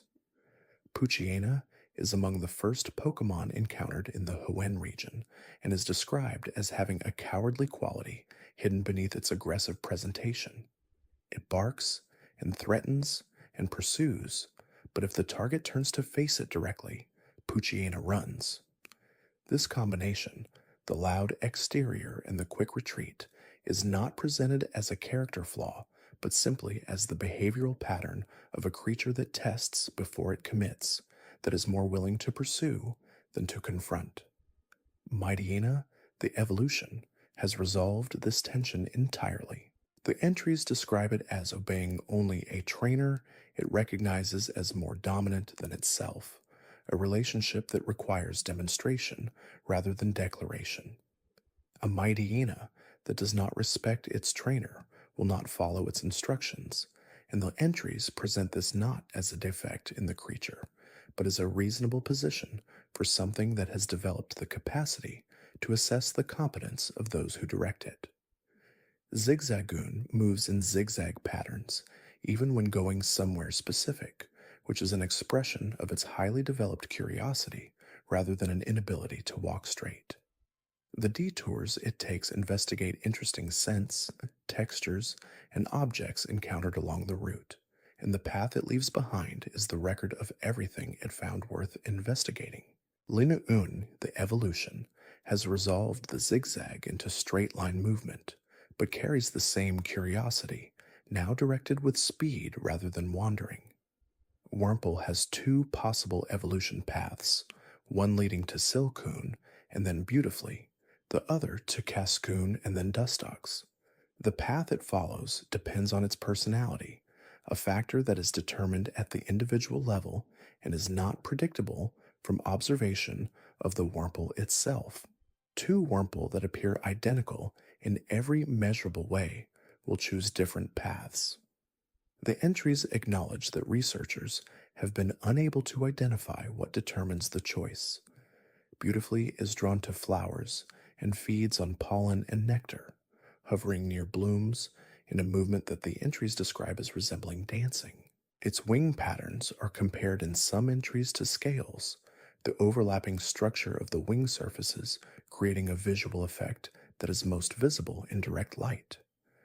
Dustox, the other path, releases a powder when its wings beat, covering the space around it in a fine toxic dust that deters predators.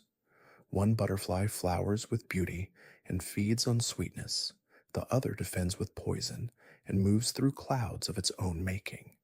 The same creature, the same starting point, two completely different ways of being a butterfly in the world. Lotad floats on water with its large flat leaf acting as a natural raft, and small Pokémon and other aquatic life sometimes shelter beneath it. The relationship is passive. Lotad does not seek them out, and they do not seek Lotad. They simply find each other through proximity, the shelter existing because the leaf is there. Lombre, the evolution, is more active in water and develops the kappa-like appearance that connects it to the aquatic folklore figures of Japanese tradition, pulling it away from the simple floating plant and towards something that belongs to the world of the lake, rather than merely resting on its surface. Ludicolo, the final stage, appears joyful in a way that is presented in the entries as an intrinsic quality rather than a situational one. It dances when it hears upbeat music. It grows livelier in warm climates. The enthusiasm is described as drawing out similar feelings in Pokémon and people nearby, a passive influence on the emotional environment that operates without intention. Cedo hangs from tree branches and is frequently mistaken for an acorn. The deception is passive, maintained by stillness rather than active concealment, and Sado is described as enjoying the moment when something approaches expecting to find an acorn and instead encounters a Pokémon. Whether enjoyment is the right word for what a motionless acorn mimic experiences is an open question, but the entries use it, which says something about how those who wrote them understood the creature's relationship to what it does. Nuzleaf, the evolution, uses the leaf on its head to produce a flute-like sound that creates unease in those who hear it, a sound described as making people feel watched even in daylight in open areas. The leaf is long and provides a natural musical instrument and a natural source of low-level psychological disturbance. Shiftry, the final stage, creates powerful winds with its fan like hands, and ancient stories in some regions hold it responsible for bad harvests and early frost. The entries note these stories and describe Shiftry as having a long history of association with misfortune that it may not entirely deserve. Tylo is small and migrates long distances through harsh conditions. Entries describe it as refusing to give up on a destination even when exhausted, which is not presented as admirable courage, but as simply what Tylo does. It is the orientation of the creature. Stopping is not one of the options it considers. Swellow develops from this into a faster, more powerful aerial form that dives at tremendous speed toward targets. The speed of Swellow's dive is described as producing a distinctive sound, a long rush of air that precedes contact. Wingle rides coastal winds by tilting its wings to catch updrafts, covering distances with minimal effort by reading the air rather than working against it. The entries describe the navigation of Wingle as based on memorized landmarks, with the species returning to the same nesting sites across generations, and the knowledge of those routes passed down in ways that are not fully documented. Pelipper expands on this into a creature that has such a long bill it can carry its young inside it, the bill functioning as a storage space that keeps eggs and hatchlings warm during long water crossings. Raltz's line moves toward Gardevoir, a form that is entirely oriented toward the protection of the trainer it is bonded to. Gardevoir can sense the future in a limited way, perceiving threats before they are visible, and the entries describe it as willing to construct a small black hole to protect its trainer if the situation calls for it. The scale of this capability is noted without elaboration. The ability to generate a gravitational singularity is mentioned in the same register as the ability to detect emotions, as though these are simply different points on a continuous spectrum of what the creature does for those it cares about. Gallode, the divergent evolution available to male Ralts, expresses the same protective instinct through physical combat rather than psychic capability, developing blade-like extensions from its elbows that it uses with a precision the entries associate with a code of honor and a tradition of martial discipline. Surskit moves on the surface of still water, using an oil it secretes from its feet, the oil reducing surface tension in a controlled way that allows it to skate rather than float. The entries describe it as becoming more difficult to observe in areas where it is abundant, because its movements are silent and it blends into the reflections on the water surface. Masquerain, the evolution, develops large wings and can fly, leaving the water entirely, the creature that moved on the surface becoming one that moves above it. Shroomish ferments materials in its body and releases them as a spore that causes sneezing and paralysis in those who breathe it. The fermentation process is described in entries as slow and continuous, the spore output changing in character with the age of what is being fermented inside.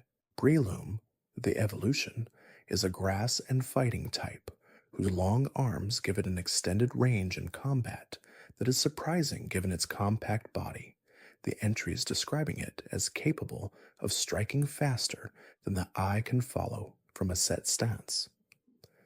Slakoth sleeps 18 hours a day. This is not presented as laziness in the entries, but as a metabolic strategy, the creature's extremely low energy diet, requiring that most of the day be spent not consuming energy at all. Vigoroth, the evolution, cannot stop moving. It is physically incapable of sleeping normally, and the forced inactivity of rest causes it to grow too restless to sustain it. Slaking, the final form, returns to near complete inactivity, but is described as the most powerful land Pokémon in several statistical measures, the accumulated energy of all that stillness, available in extraordinary quantity when finally expressed. The line is a study in the relationship between rest and output, the way the most dramatic releases are often preceded by the longest periods of apparent doing nothing. Ninkata lives underground and has been near blind from generations in dark soil. Its sense of vibration through the ground is developed in compensation, allowing it to detect surface disturbances with precision. The shed shell it leaves during evolution becomes Shedinja, as mentioned earlier. Ninjask, the form Ninkata actually evolves into, is described as the fastest flying Pokémon in terms of speed relative to size, and its wings produce a sound that becomes inaudible at full speed, the frequency pushed beyond what most creatures can register. Wismur makes very little noise until threatened, at which point the entries describe the volume of its cry as capable of being heard from enormous distances. The cry continues indefinitely, not stopping until the threat has passed, and Wismur will continue after exhausting itself, waking up and continuing again. Loudred, the evolution, uses the vibrations of its own cry to attack, the sound waves directed outward with enough force to be physically disruptive. Exploud, the final stage, uses a network of tubes across its body to modulate and amplify, producing sounds through every opening simultaneously. Makuhita trains obsessively, the entries describing it as finding a spot where it will practice for hours every day until it has worn a visible depression in the ground through repetition. The training is not directed toward any particular opponent, but toward the general refinement of the body through repetition.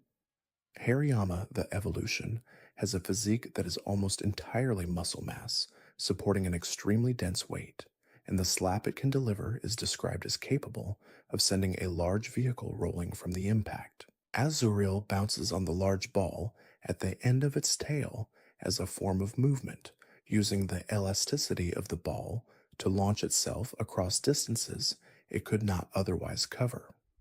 The tail ball contains stored nutrients that Azuriel can draw on during difficult times, a reserve carried at the end of the tail in the same way some other creatures store reserves in different parts of their bodies. Maril, the evolution, carries the same buoyant tail ball, but has grown large enough to swim normally rather than bouncing, the tail functioning now as a float rather than a launcher. Nosepass is a magnetic Pokémon whose nose points north at all times, functioning as a biological compass.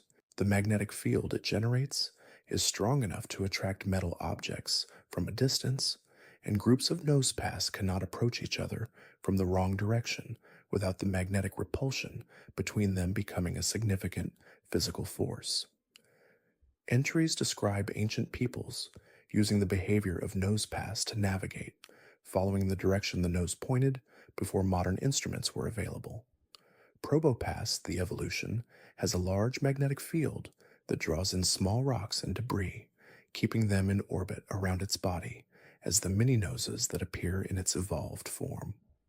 The small satellite rocks are pulled from the environment and held in place by the same field that makes Probopass a persistent north pointer. Skitty is drawn to moving things with an intensity that overrides most other motivations. Leaves blowing across the ground, the tail of another creature, light reflecting off a surface, any of these will capture Skitty's attention completely and direct the creature toward it with single-minded focus that the entries describe as sometimes resulting in Skitty chasing its own tail until dizzy. Delcatty, the evolution, is described as completely unpredictable in its movements, going wherever it finds comfortable at that moment and following no fixed routes or schedules. Sableye has no evolutionary line. It is what it is, a creature with gem-like eyes made from precious stones it has consumed over its lifetime, the minerals from those stones having been absorbed into the structure of the eye itself. The eyes glow in the dark and allow Sableye to see in conditions of complete darkness. Sableye lives in caves deep enough to have no natural light, which means it has essentially never required any light source other than its own eyes. The entry notes that Sableye is feared in some regions as a harbinger of misfortune, and notes this without taking a position on whether the fear is warranted. Mawile has a large jaw structure growing from the back of its head that operates independently of the face in the front. The jaw is not attached to the regular mouth and does not share a digestive system with it, which means Mawile has two entirely separate biting apparatus pointed in opposite directions. The jaw at the back can bite through iron, and the entries note that Mawile uses the docile expression on its face to lure things close enough for the jaw behind to strike. The face that you approach is not the face that responds. Aaron eats iron and steel, consuming the minerals it needs for the growth of its iron body by literally ingesting metal ore. Entries describe it as sometimes consuming bridges, train tracks, and the steel structures of human construction when naturally occurring iron ore is scarce in its habitat. Agron, the final stage, claims a mountain as its territory and will spend its entire life on that mountain, maintaining it against any disturbance. The mountain is Agron's in a way that is not territorial performance, but genuine stewardship. The entries describing it as reforesting its mountain after storms and maintaining the terrain it has claimed. Meditate has survived for so long on a single berry per day, consumed as part of a meditation practice, that its body has become extraordinarily efficient. The meditation itself has developed a psychic capability as a side effect, the entries noting that Meditate did not set out to become a psychic type creature, but arrived there through deepening stillness. Medicum, the evolution, has refined this further into a form of martial practice where the psychic and physical are integrated, the entries describing it as able to see through objects, read the movements of opponents before they occur, and deliver strikes that are guided by a perception operating faster than conscious decision. Electrike stores electrical charge in its fur, the static accumulating during movement and weather events, and released either deliberately in combat or involuntarily when the charge reaches a threshold. The body temperature rises perceptibly when the charge is high, and the entries describe a low crackling sound, audible near electrike that is building toward release. Manectric, the evolution, forms a cloud of electrical discharge around itself during intense activity. The entries describing thunderclouds forming overhead when Manectric runs at full speed, the creature's passage through the air generating enough electrical disturbance to alter local weather. Plusle and Minun are a paired species, one carrying a positive charge and one a negative, and the entries consistently describe them in terms of their relationship to each other. Manun is described as more focused on supporting allies than on its own offensive capability, releasing cheering sparks that the entries associate with encouragement. Plusle is more offensively oriented. Together they generate an electrical resonance that neither produces alone, the positive and negative charges creating something between them that each individual lacks. Volbeat and Illumise are another paired species, the firefly Pokémon of the Hoenn region. Volbeat uses its tail light to write messages in the night air that Illumise reads and responds to, and the entries describe a complex signaling system between them during mating season in which the patterns of light exchange specific information. The lights are not random. They are language, a language of moving brightness against dark air, readable across the distances that separate the lights that write from the lights that receive. Roselia carries a poison in its right hand bloom and a relaxing aroma in its left. The two hands deliver opposite effects, each a different chemical expression of the same plant biology, and which one Roselia presents depends on context. The poisonous side defends. The aromatic side, the entries suggest, comforts. Roseroid, the evolution reached in a later generation, is described as graceful in movement and extremely potent in both the poison and the aroma, the two qualities amplified from the subtle levels of Roselia. Gulpin is almost entirely stomach. Its body is described as consisting primarily of a digestive organ with a small secondary system for movement and sensory input, the rest being almost entirely the capacity to dissolve whatever enters it. The stomach fluids of Gulpin can break down almost any organic material, and the entries note that bacteria within it assist in dissolving things that would resist chemical breakdown alone. Swallowed, the evolution, can open its mouth wide enough to swallow a person whole, and the entries describe the hair around its mouth as acting as sensors that register what is approaching before it arrives. Carvanha moves in schools that strip everything they encounter in the water with a collective efficiency that the entries describe as remarkable for the speed with which it occurs.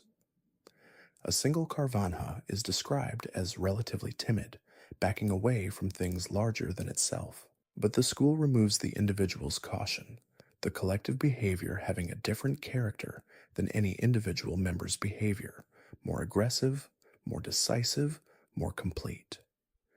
Sharpedo, the evolution, is a solitary hunter that reaches speeds the entries compare to torpedoes, its teeth capable of rending metal, and its acceleration capable of being felt from some distance through the water as a pressure wave before it arrives. Whalmer ingests large quantities of seawater when threatened, inflating its round body into a sphere that it bounces on by expelling the water below it. The entries describe this as its primary defensive and locomotive strategy when frightened, the sphere rolling and bouncing in a pattern that is difficult to pursue. Wailord, the evolution, is one of the largest creatures in the Pokémon world, and its entries are among the few that describe the environment changing perceptibly when it surfaces, the displacement of water creating waves that reach coastlines. Numel is warm to the touch at all times because of the small volcano in its hump, which stores a supply of molten magma. The heat in the hump makes Numel slow to respond to physical pain in that region. The entries noting that attacks to the hump are not felt as immediately as attacks elsewhere. Camerupt, the evolution, has the volcano more fully expressed, the two humps becoming active geological features that erupt when Camerupt is angered. The trigger is emotional rather than geological, the eruption a response to the creature's internal state rather than to the accumulated pressure of the magma. Torkoal is a coal-burning creature that produces energy by combusting the coal it stores inside its shell. The white smoke that rises from the shell is a byproduct of this combustion, and the entries note that healthy Torkoal produce dense white smoke, while weakened ones produce a thinner, darker output. The shell is described as large enough to be mistaken for a natural rock formation when Torkoal is still. It becomes volcanic when Torkoal is well fed and vigorous, the smoke thickening and the light from the internal fire showing through the vents in the shell. Spoink bounces continuously on its coiled tail. This is not a behavior, but a biological necessity. The bouncing keeps Spoink's heart beating, and if it were to stop bouncing, the heart would stop as well. The pearl on Spoink's head amplifies its psychic abilities, and a Spoink that loses its pearl will search with increasing distress to recover it. The entry describing this search is notable for the directness with which it presents the emotional weight. Spoink searches everywhere for its pearl and does not rest until it has found one. The bouncing continues through the search. It must. Spinda has a pattern of spots that is unique to each individual, with no two Spinda in recorded history sharing an identical arrangement. This is presented in the entries as a fact about the species that no further explanation is offered for, the uniqueness simply noted and moved past.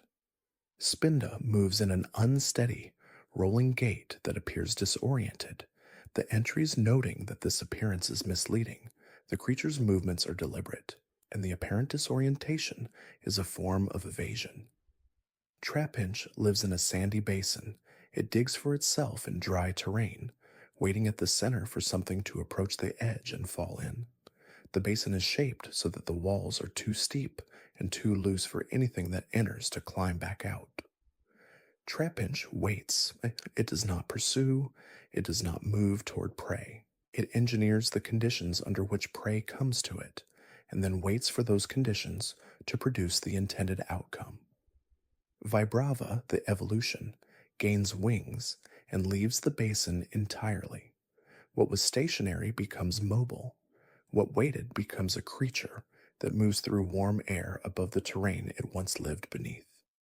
Flygon, the final stage, creates sandstorms by beating its wings in desert environments, the sand swirling around it as a kind of visual camouflage in the environment it has taken as its own. Cacnea reaches for and approaches those it likes, which the entries describe as painful due to the spines across its body. The intention is affectionate, the contact is not. Cacturn, the evolution, pursues travelers who become lost in the desert at night, following them patiently until exhaustion overtakes them. The entries describe this as hunting behavior, the long patience of a creature that knows the desert and knows that what enters it without knowledge will eventually stop. Swablu has wings made of feathers so thick and light that they resemble cotton wool. It lands on the heads of people it trusts and cleans them, the feathers functioning as a natural polishing cloth. Altaria, the evolution mentioned earlier, carries this softness into a much larger form, the cotton wool feathers becoming the cloud body that wraps those it trusts. Zangoose has a rivalry with Sevipere that extends further into the past than any record captures. Every cell of each species has been shaped by the existence of the other. Zangoose's speed was refined under pressure from Sevipere's venom. Sevipere's venom became more effective under pressure from Zangoose's speed.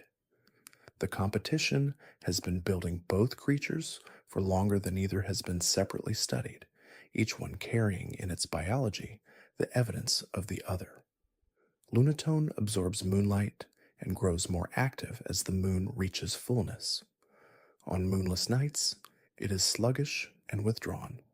Solrock absorbs sunlight and radiates it back outward even after the sun has set, the stored energy producing a warmth and light that persists through the dark hours. The two creatures exist in the same space, but organized around opposite aspects of the same sky. Barboach uses the whiskers on its face as sensors for detecting electrical activity and movement in the muddy water it inhabits. The mud of river bottoms and lake beds contains a wealth of information that the whiskers can read. The tiny electrical fields generated by other organisms and the vibrations of movement transmitting through water and soil to the creature that reads them. Whiskash, the evolution, can predict earthquakes by detecting the microtremors that precede them and entries associated with a deeper geological awareness that extends far below the immediate environment. Corefish arrived from another region and adapted so successfully to new environments that it displaced native species in some areas. It is described as hardy and not discouraged by adverse conditions, adjusting to changes in environment with a flexibility that most native species do not possess. Crawdont, the evolution, is intensely territorial, driving other creatures out of its claimed water space until it is alone, and then moving to new water and repeating the process. The entries describe the water it inhabits as becoming noticeably lacking in other life after Crawdont has been there for a period. Baltoy spins continuously. The rotation is not locomotion, it moves in other ways. But the spinning is constant, regardless of other activity. It is an ancient creature. The entries describe finding objects matching Baltoy's appearance in ruins dating back thousands of years. Claydol, the evolution, fires beams from its many eyes simultaneously and hoovers, the spinning having become distributed across a larger form, the rotation implicit in the spherical structure, even when not visible as the tight spin of the smaller stage. Lileep is restored from a fossil, an ancient sea creature that attached to rocks on the ocean floor and waited for prey to drift within range of its mouth. It has been extinct for millions of years in the Pokémon world, before being restored through science, and the creature that wakes in a laboratory is genuinely ancient in origin, a form that survived in stone while everything around it changed. Cradley, the evolution, has developed the ability to move around rather than being fixed to a surface, though it retains the ocean floor aesthetic of an anchored creature even in its mobile form. Alnorith, and restored from another fossil, is a shrimp like creature with large claws that the entries describe as among the first creatures to live in both shallow water and occasionally on land. The entries note that Anorith's lineage represents an important early stage in the transition of life between aquatic and terrestrial environments. Armaldo, the evolution, is described as having been a powerful apex creature in the ancient seas it originally inhabited. Phoebus is famous for being the most nondescript Pokémon in the Hoenn region, found only in a small number of tiles in a large lake and easily overlooked when found. The entries do not beautify this.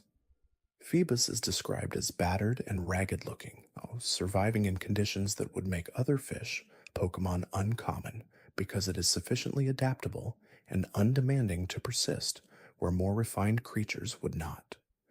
Melodic, the evolution, is described as one of the most beautiful Pokemon in existence. The transition requires not a stone or a specific environment, but a high level of the Pokemon's beauty condition, which in mechanical terms corresponds to feeding it specific foods and caring for its appearance. The evolution from the battered, unremarkable Phoebus to the glowing serpentine Melodic is presented in the entries as a transformation that produces the most dramatic aesthetic change of any evolutionary line. The beauty was always there. It required specific attention to emerge. Cast form changes form with the weather, as mentioned earlier. What is worth returning to is how the Pokemon's type changes completely with the form, not just the appearance, but the fundamental quality of what it is. In sunshine, it is fire type. In rain, it is water type. In hail, it is ice type. In neutral weather, it is normal type. Cast form does not have a stable elemental identity. It is whatever the sky currently requires. This is presented without commentary as a biological fact, but it carries a quality worth sitting with. A creature whose fundamental nature changes with the conditions of the world it inhabits, entirely responsive to what is happening outside it. Kecleon can change the color of its skin instantly to match any background, but the stripe across its middle does not change and remains visible regardless of the rest of the camouflage. The stripe is the one thing about Kecleon that cannot be concealed, the permanent marker in the otherwise mutable surface. The camouflage is described as so effective that Kecleon can become essentially invisible against most backgrounds except for this line. Every disguise has the thing it cannot hide. Shuppet feeds on emotions. Specifically, it is drawn to dark emotions, jealousy, resentment, hatred. It gathers near people experiencing these states and absorbs the emotional energy. The entries do not pass judgment on whether this is parasitic or in some sense helpful, whether removing the emotion assists the person experiencing it or simply feeds the Pokemon. Banette, the evolution, is a doll that became a Pokemon through accumulated resentment. The object so suffused with the emotion directed at it over time that it crossed into biological existence.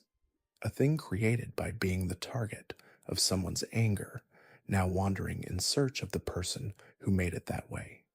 Duskull floats through walls and pursues those who misbehave, according to entries that read as traditional ghost stories. The single eye visible between the skull-shaped face moves between the eye sockets, the entries noting this with the same factual register used for everything else. Dusclops, the evolution, has a body described as completely hollow, absorbing light into the void within and not releasing it. Anything that enters the body does not come back out. Dusknoir, the final stage reached in a later generation, is described as receiving transmissions from the spirit world on its antenna. which it acts on. Tropius has banana-like fruits growing from its neck that ripen twice a year. The creature reached this arrangement through long generations of eating the fruit it liked and having the seeds of those fruit eventually take root in its own body. The fruit it now carries is a product of what it chose to eat, accumulated in its body over countless generations until the eating and the growing became the same thing. Children in tropical regions are described in some entries as familiar with Tropius as a source of snacks, the large dinosaur like creature moving through their territory with fresh fruit and hanging from its neck, available to any who know to look. Chimeco hangs from its forehead suction cup, attaching to ceilings and branches and swinging in mountain winds. The sound it produces in wind carries for long distances, and entries in different games describe communities that learned to read the sound of distant Chimeco as weather prediction, the pitch and rhythm of the sound changing with wind conditions in ways that experienced listeners could decode. Absol has the ability to detect approaching natural disasters through a sixth sense and appears in areas where disasters are imminent. Because it appears before disasters, it has been associated with causing them in the cultural memory of regions where it lives, which the entries describe as an unfair attribution. Absol does not cause the disasters. It detects them and comes to warn. It has been punished for hundreds of years for showing up where it is most needed, a creature blamed for the thing it tried to prevent. Winot, mentioned earlier, is the pre-evolution of Wabafeh, which means the creature that is always smiling and clustering for warmth becomes the creature that can only respond to what is directed at it, always protecting its tail, always ready. The smiling stage precedes the responsive stage, the easy warmth-seeking preceding the more complex stance of the form that meets the world by reflecting it. Snorant lives in cold environments and is described as gathering around fireplace-like heat sources in groups during blizzards, sharing warmth with other Pokémon and with humans who wander into the cold unprepared. Entries describe a tradition in some cold region cultures of leaving a source of warmth available for Snorant, the small creature's habit of seeking and sharing heat around a fire treated as something worth accommodating. Glali, the evolution, has the opposite relationship to cold. It freezes moisture in the surrounding air to create an enormous ice shell around itself, the body temperature dropping to levels that make the space near and uncomfortable for most creatures. What sought warmth has become a source of cold. Spheal rolls to move rather than walking, the round body an efficient shape for rolling across ice and through snow. It is described as clapping its flippers together for reasons that have not been definitively established, the clapping occurring both when it is happy and when it is not, the same behavior covering a range of internal states. Walrein, the final stage, crashes through ice floes with the tusks it has developed, the entries describing it as spending time beneath ice-covered water and using the tusks to break through to breathe. Clempearl produces a pearl inside its shell that grows with age and experience, the quality of the pearl reflecting the quality of what the creature has been through. An old Clampearl with a beautiful pearl has been through much and survived it.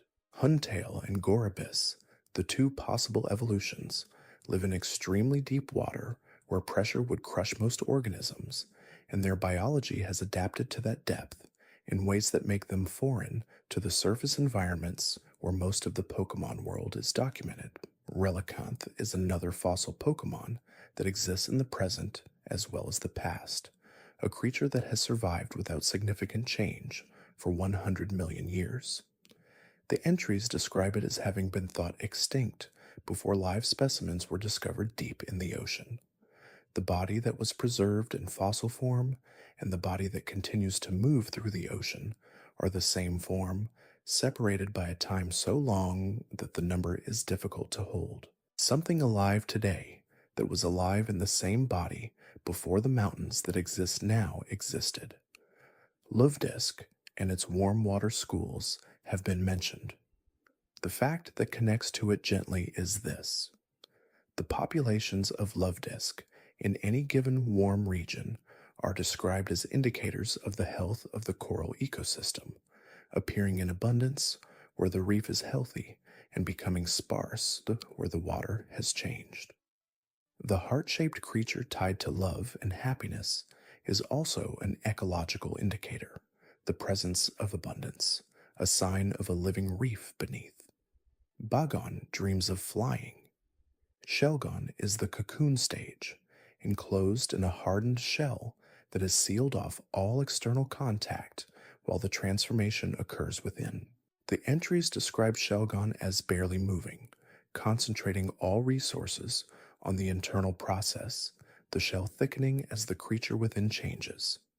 Salamence, the result of this process, has wings that the entries describe as having appeared suddenly as the result of cellular change, powered by the intensity of what was felt during the years of dreaming and failing. The dream was not metaphorical, it was metabolic. The wanting became structural. Beldum communicates via a magnetic field that it uses to link with other Beldum, creating a chain of communication that does not involve sound or visible signal. Two Beldum that link magnetically are described as sharing information across the link, the content of what they exchange not specified in the entries, but the mechanism described in some detail. Matang, the form created when two Beldum fuse, has two brains operating in synchrony, each processing the same information from a slightly different internal position. Metagross, the final stage, has four brains operating simultaneously through the fusion of four Beldum, the computational capacity described as exceeding that of a supercomputer. It pins prey under its body and processes information about them through all four brains at once, the analysis simultaneous and parallel in a way that single-brained creatures cannot match. Regirock, Regis, and Registeel are ancient Pokémon sealed away in chambers that require specific conditions to open. Each is composed entirely of one material, Regirock of rocks, Regis of ice from the last ice age, Registeel of a metal that does not exist in nature. They do not communicate in ways that have been documented, do not feed, do not move except when disturbed. They are described in some entries as hollow, with the question of what constitutes the awareness inside them not addressed. Regis is composed of ice that is millions of years old, predating most features of the current world. The cold inside it is not the cold of winter, but the cold of an era that ended before most current things existed.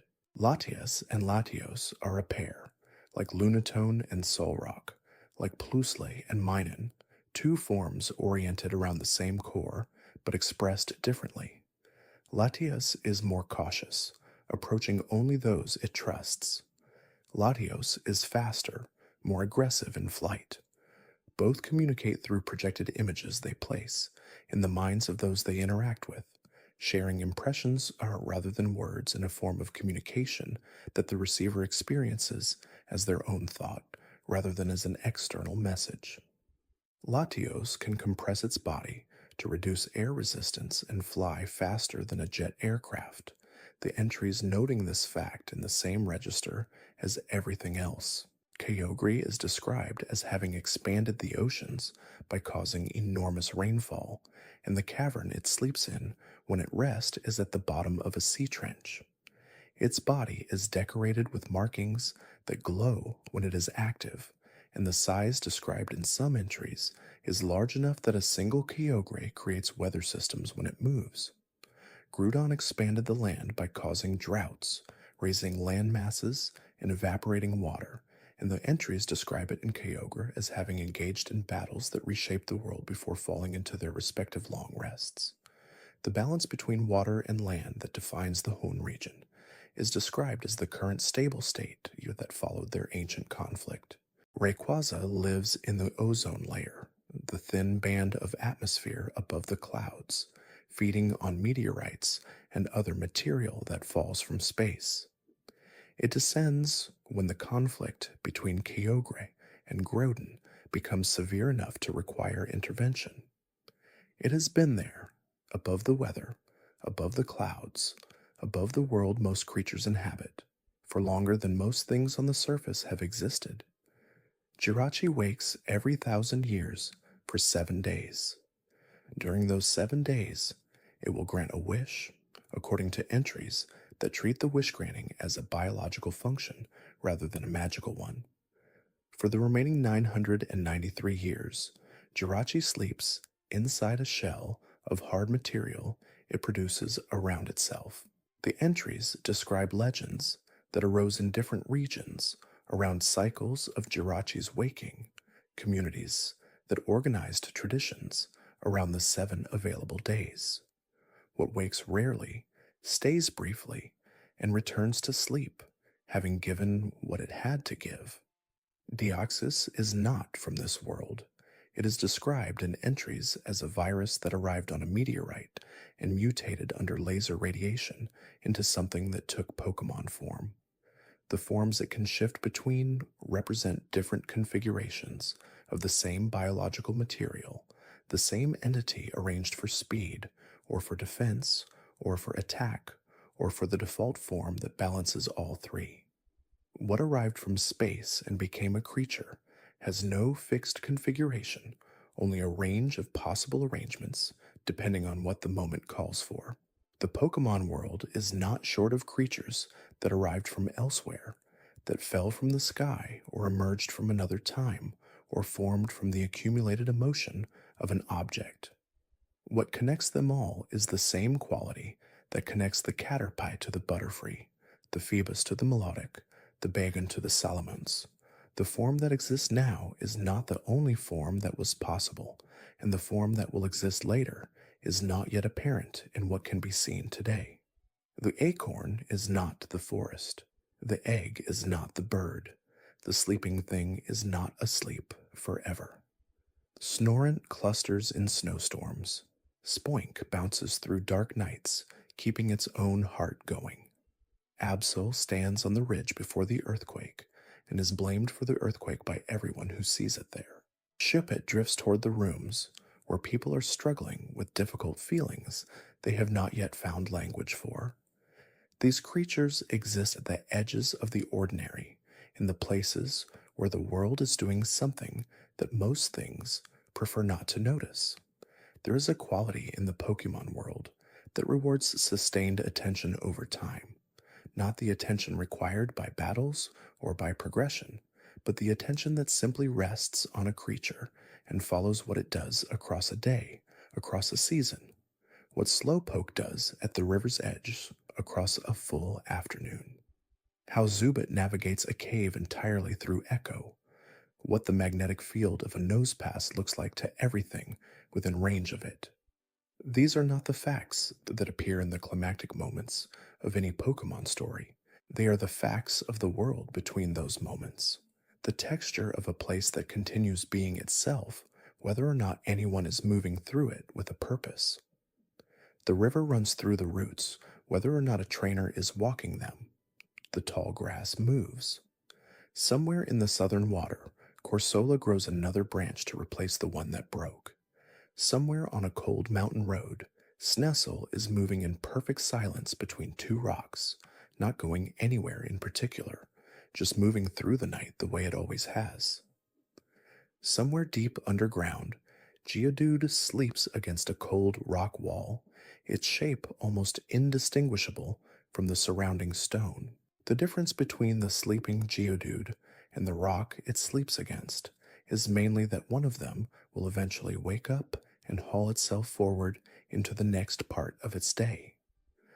Somewhere at the bottom of a lake, Dratini has coiled itself around the base of a rock formation that has been there longer than anyone who knows this lake has been alive, and it is doing the patient, continuous work of becoming something else. The facts continue in this way for as long as you want them to. There is no shortage. The world is full of creatures, and each creature has its way of eating and sleeping and moving and responding to what approaches it, and all of that is documented somewhere in the patient accumulation of entries that the Pokemon series has built across its decades. You do not have to remember any of this. The facts are not asking to be retained. They are only asking to be heard for a moment as you move through the hours that belong to this particular kind of quiet. The world keeps its details whether or not they are attended to. The Pokémon that sleep through this night do not need witnesses. They are only what they are, continuing to be that in the dark, in the tall grass, in the deep water, in the cave with no light, in the crater where something from outside the world landed and became, in its own way, at home. Ralts follows warmth, shroomish ferments in the dark. Ninkata feels the surface through soil. Spindo wanders without apparent destination, each step in the unsteady pattern its own small correction. Winnout presses close to the others in the pile, the smile unchanged. The night continues. The facts continue. The world below the world where battles are fought continues to be itself, populated with creatures who have their own concerns and their own arrangements with the environment they inhabit. Illumise and Volbeat exchange light signals across the dark. Plusle and Minun generate something together that neither generates alone. Two Beldum, somewhere in a rocky field, drift toward each other magnetically and briefly share information in a language that has no sound. Waylord surfaces somewhere far out to sea and breathes, the displaced water moving outward in rings, reaching coastlines that do not know what caused them. Laeron, the middle stage of the Aran line, eats iron ore from the mountains it inhabits with a steadiness that gradually reshapes the terrain. The entries note that Laeron populations in a mountain region produce visible effects on the iron-bearing rock faces over generations, the collective feeding of many Laeron across many years, changing the mineral composition of the surface in measurable ways. The creature does not intend this. It eats what it needs, and the eating has effects that accumulate without design. Most significant changes in the world are made by creatures that are not trying to change anything. They are only doing what they need to do, and the doing adds up. Medicum's years of meditation have produced a transparency in the way it moves. The entries describe its presence in a location as sometimes going unnoticed by other creatures, because it has learned to be in a space without disturbing it, the body moving without triggering the reflexes of creatures that are alert to movement and displacement. It is not invisible. It is simply not announcing itself in the ways that most movement announces itself.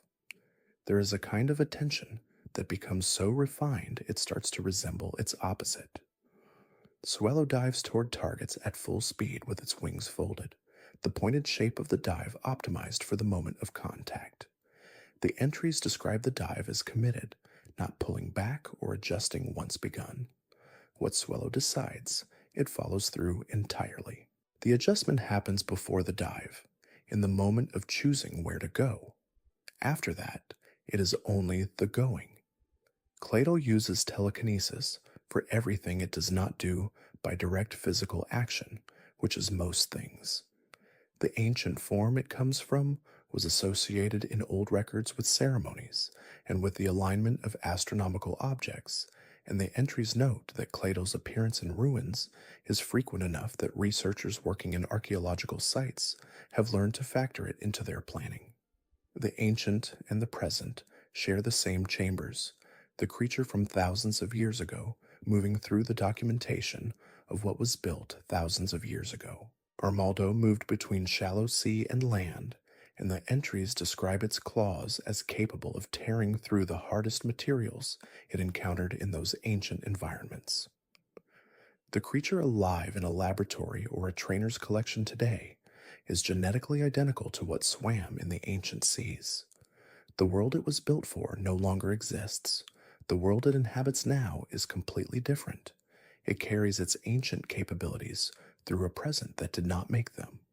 Shedinja exists. Its back must not be looked into directly. The hollow space inside it is not empty in the way that rooms are empty. It contains something the entries decline to describe. Some facts are worth noting and then moving past. Chimeco sways in mountain wind, the suction cup holding it to whatever surface it has chosen, the bell body ringing with each movement. The sound carries further than its size would suggest, the structure of the body designed to amplify and project rather than to absorb. Chimeco does not produce sound deliberately. It produces sound by being what it is and moving in the wind that is always there, to make music simply by existing in the right conditions. Volbeat's tail produces different colors of light than the standard entries describe when it is near Illumise, the color a chemical response to proximity to the particular scent the partner species produces. The system has developed done so that the two are signaling each other not just through visible patterns, but through the specific chemistry of what each produces. The response visible in color changes that encode information about internal states. Love is a biochemistry before it is anything else. Torkoal breathes white smoke and carries coal that it burns for energy, which means Torkoal is walking combustion, an internal fire that uses a fuel it stores and replenishes through consumption. The smoke it produces on a clear day is visible from considerable distance, a column rising from the moving shell of the creature that produces it.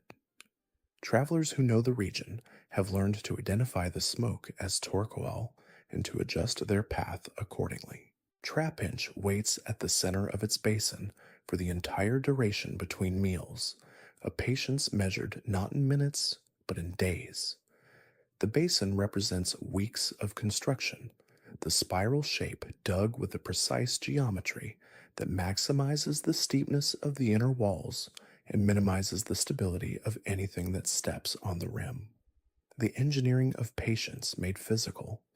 The waiting and the trap are the same thing. The waiting is the trap. The world is patient in ways that the creatures inside it reflect. A berry tree drops its fruit in season, and the fruit is taken or it is not, and either way the tree continues. A river root runs through 4 generations of games, and the magacarps in it leap and fail and leap again, generation after generation, the water moving around them at whatever pace the season gives it. Across the still surface of a mountain pond, a whooper is walking along the shallows with its nose barely above the water, going somewhere or going nowhere, equally at peace with either. The facts do not end. The world does not end. The night is long and the grass is still, and somewhere the things that exist in this world are being exactly what they are, with the complete sincerity of creatures that have no other option and no other desire. You can rest here. The world will continue without your attention. The Pokémon that sleep through this night have always slept through it and will go on sleeping when this is finished. The evening is settling now into its later hours. The grass is still. The pond holds the light of whatever is above it, and something somewhere is beginning its long hours of rest, while something else is just waking up to begin its night.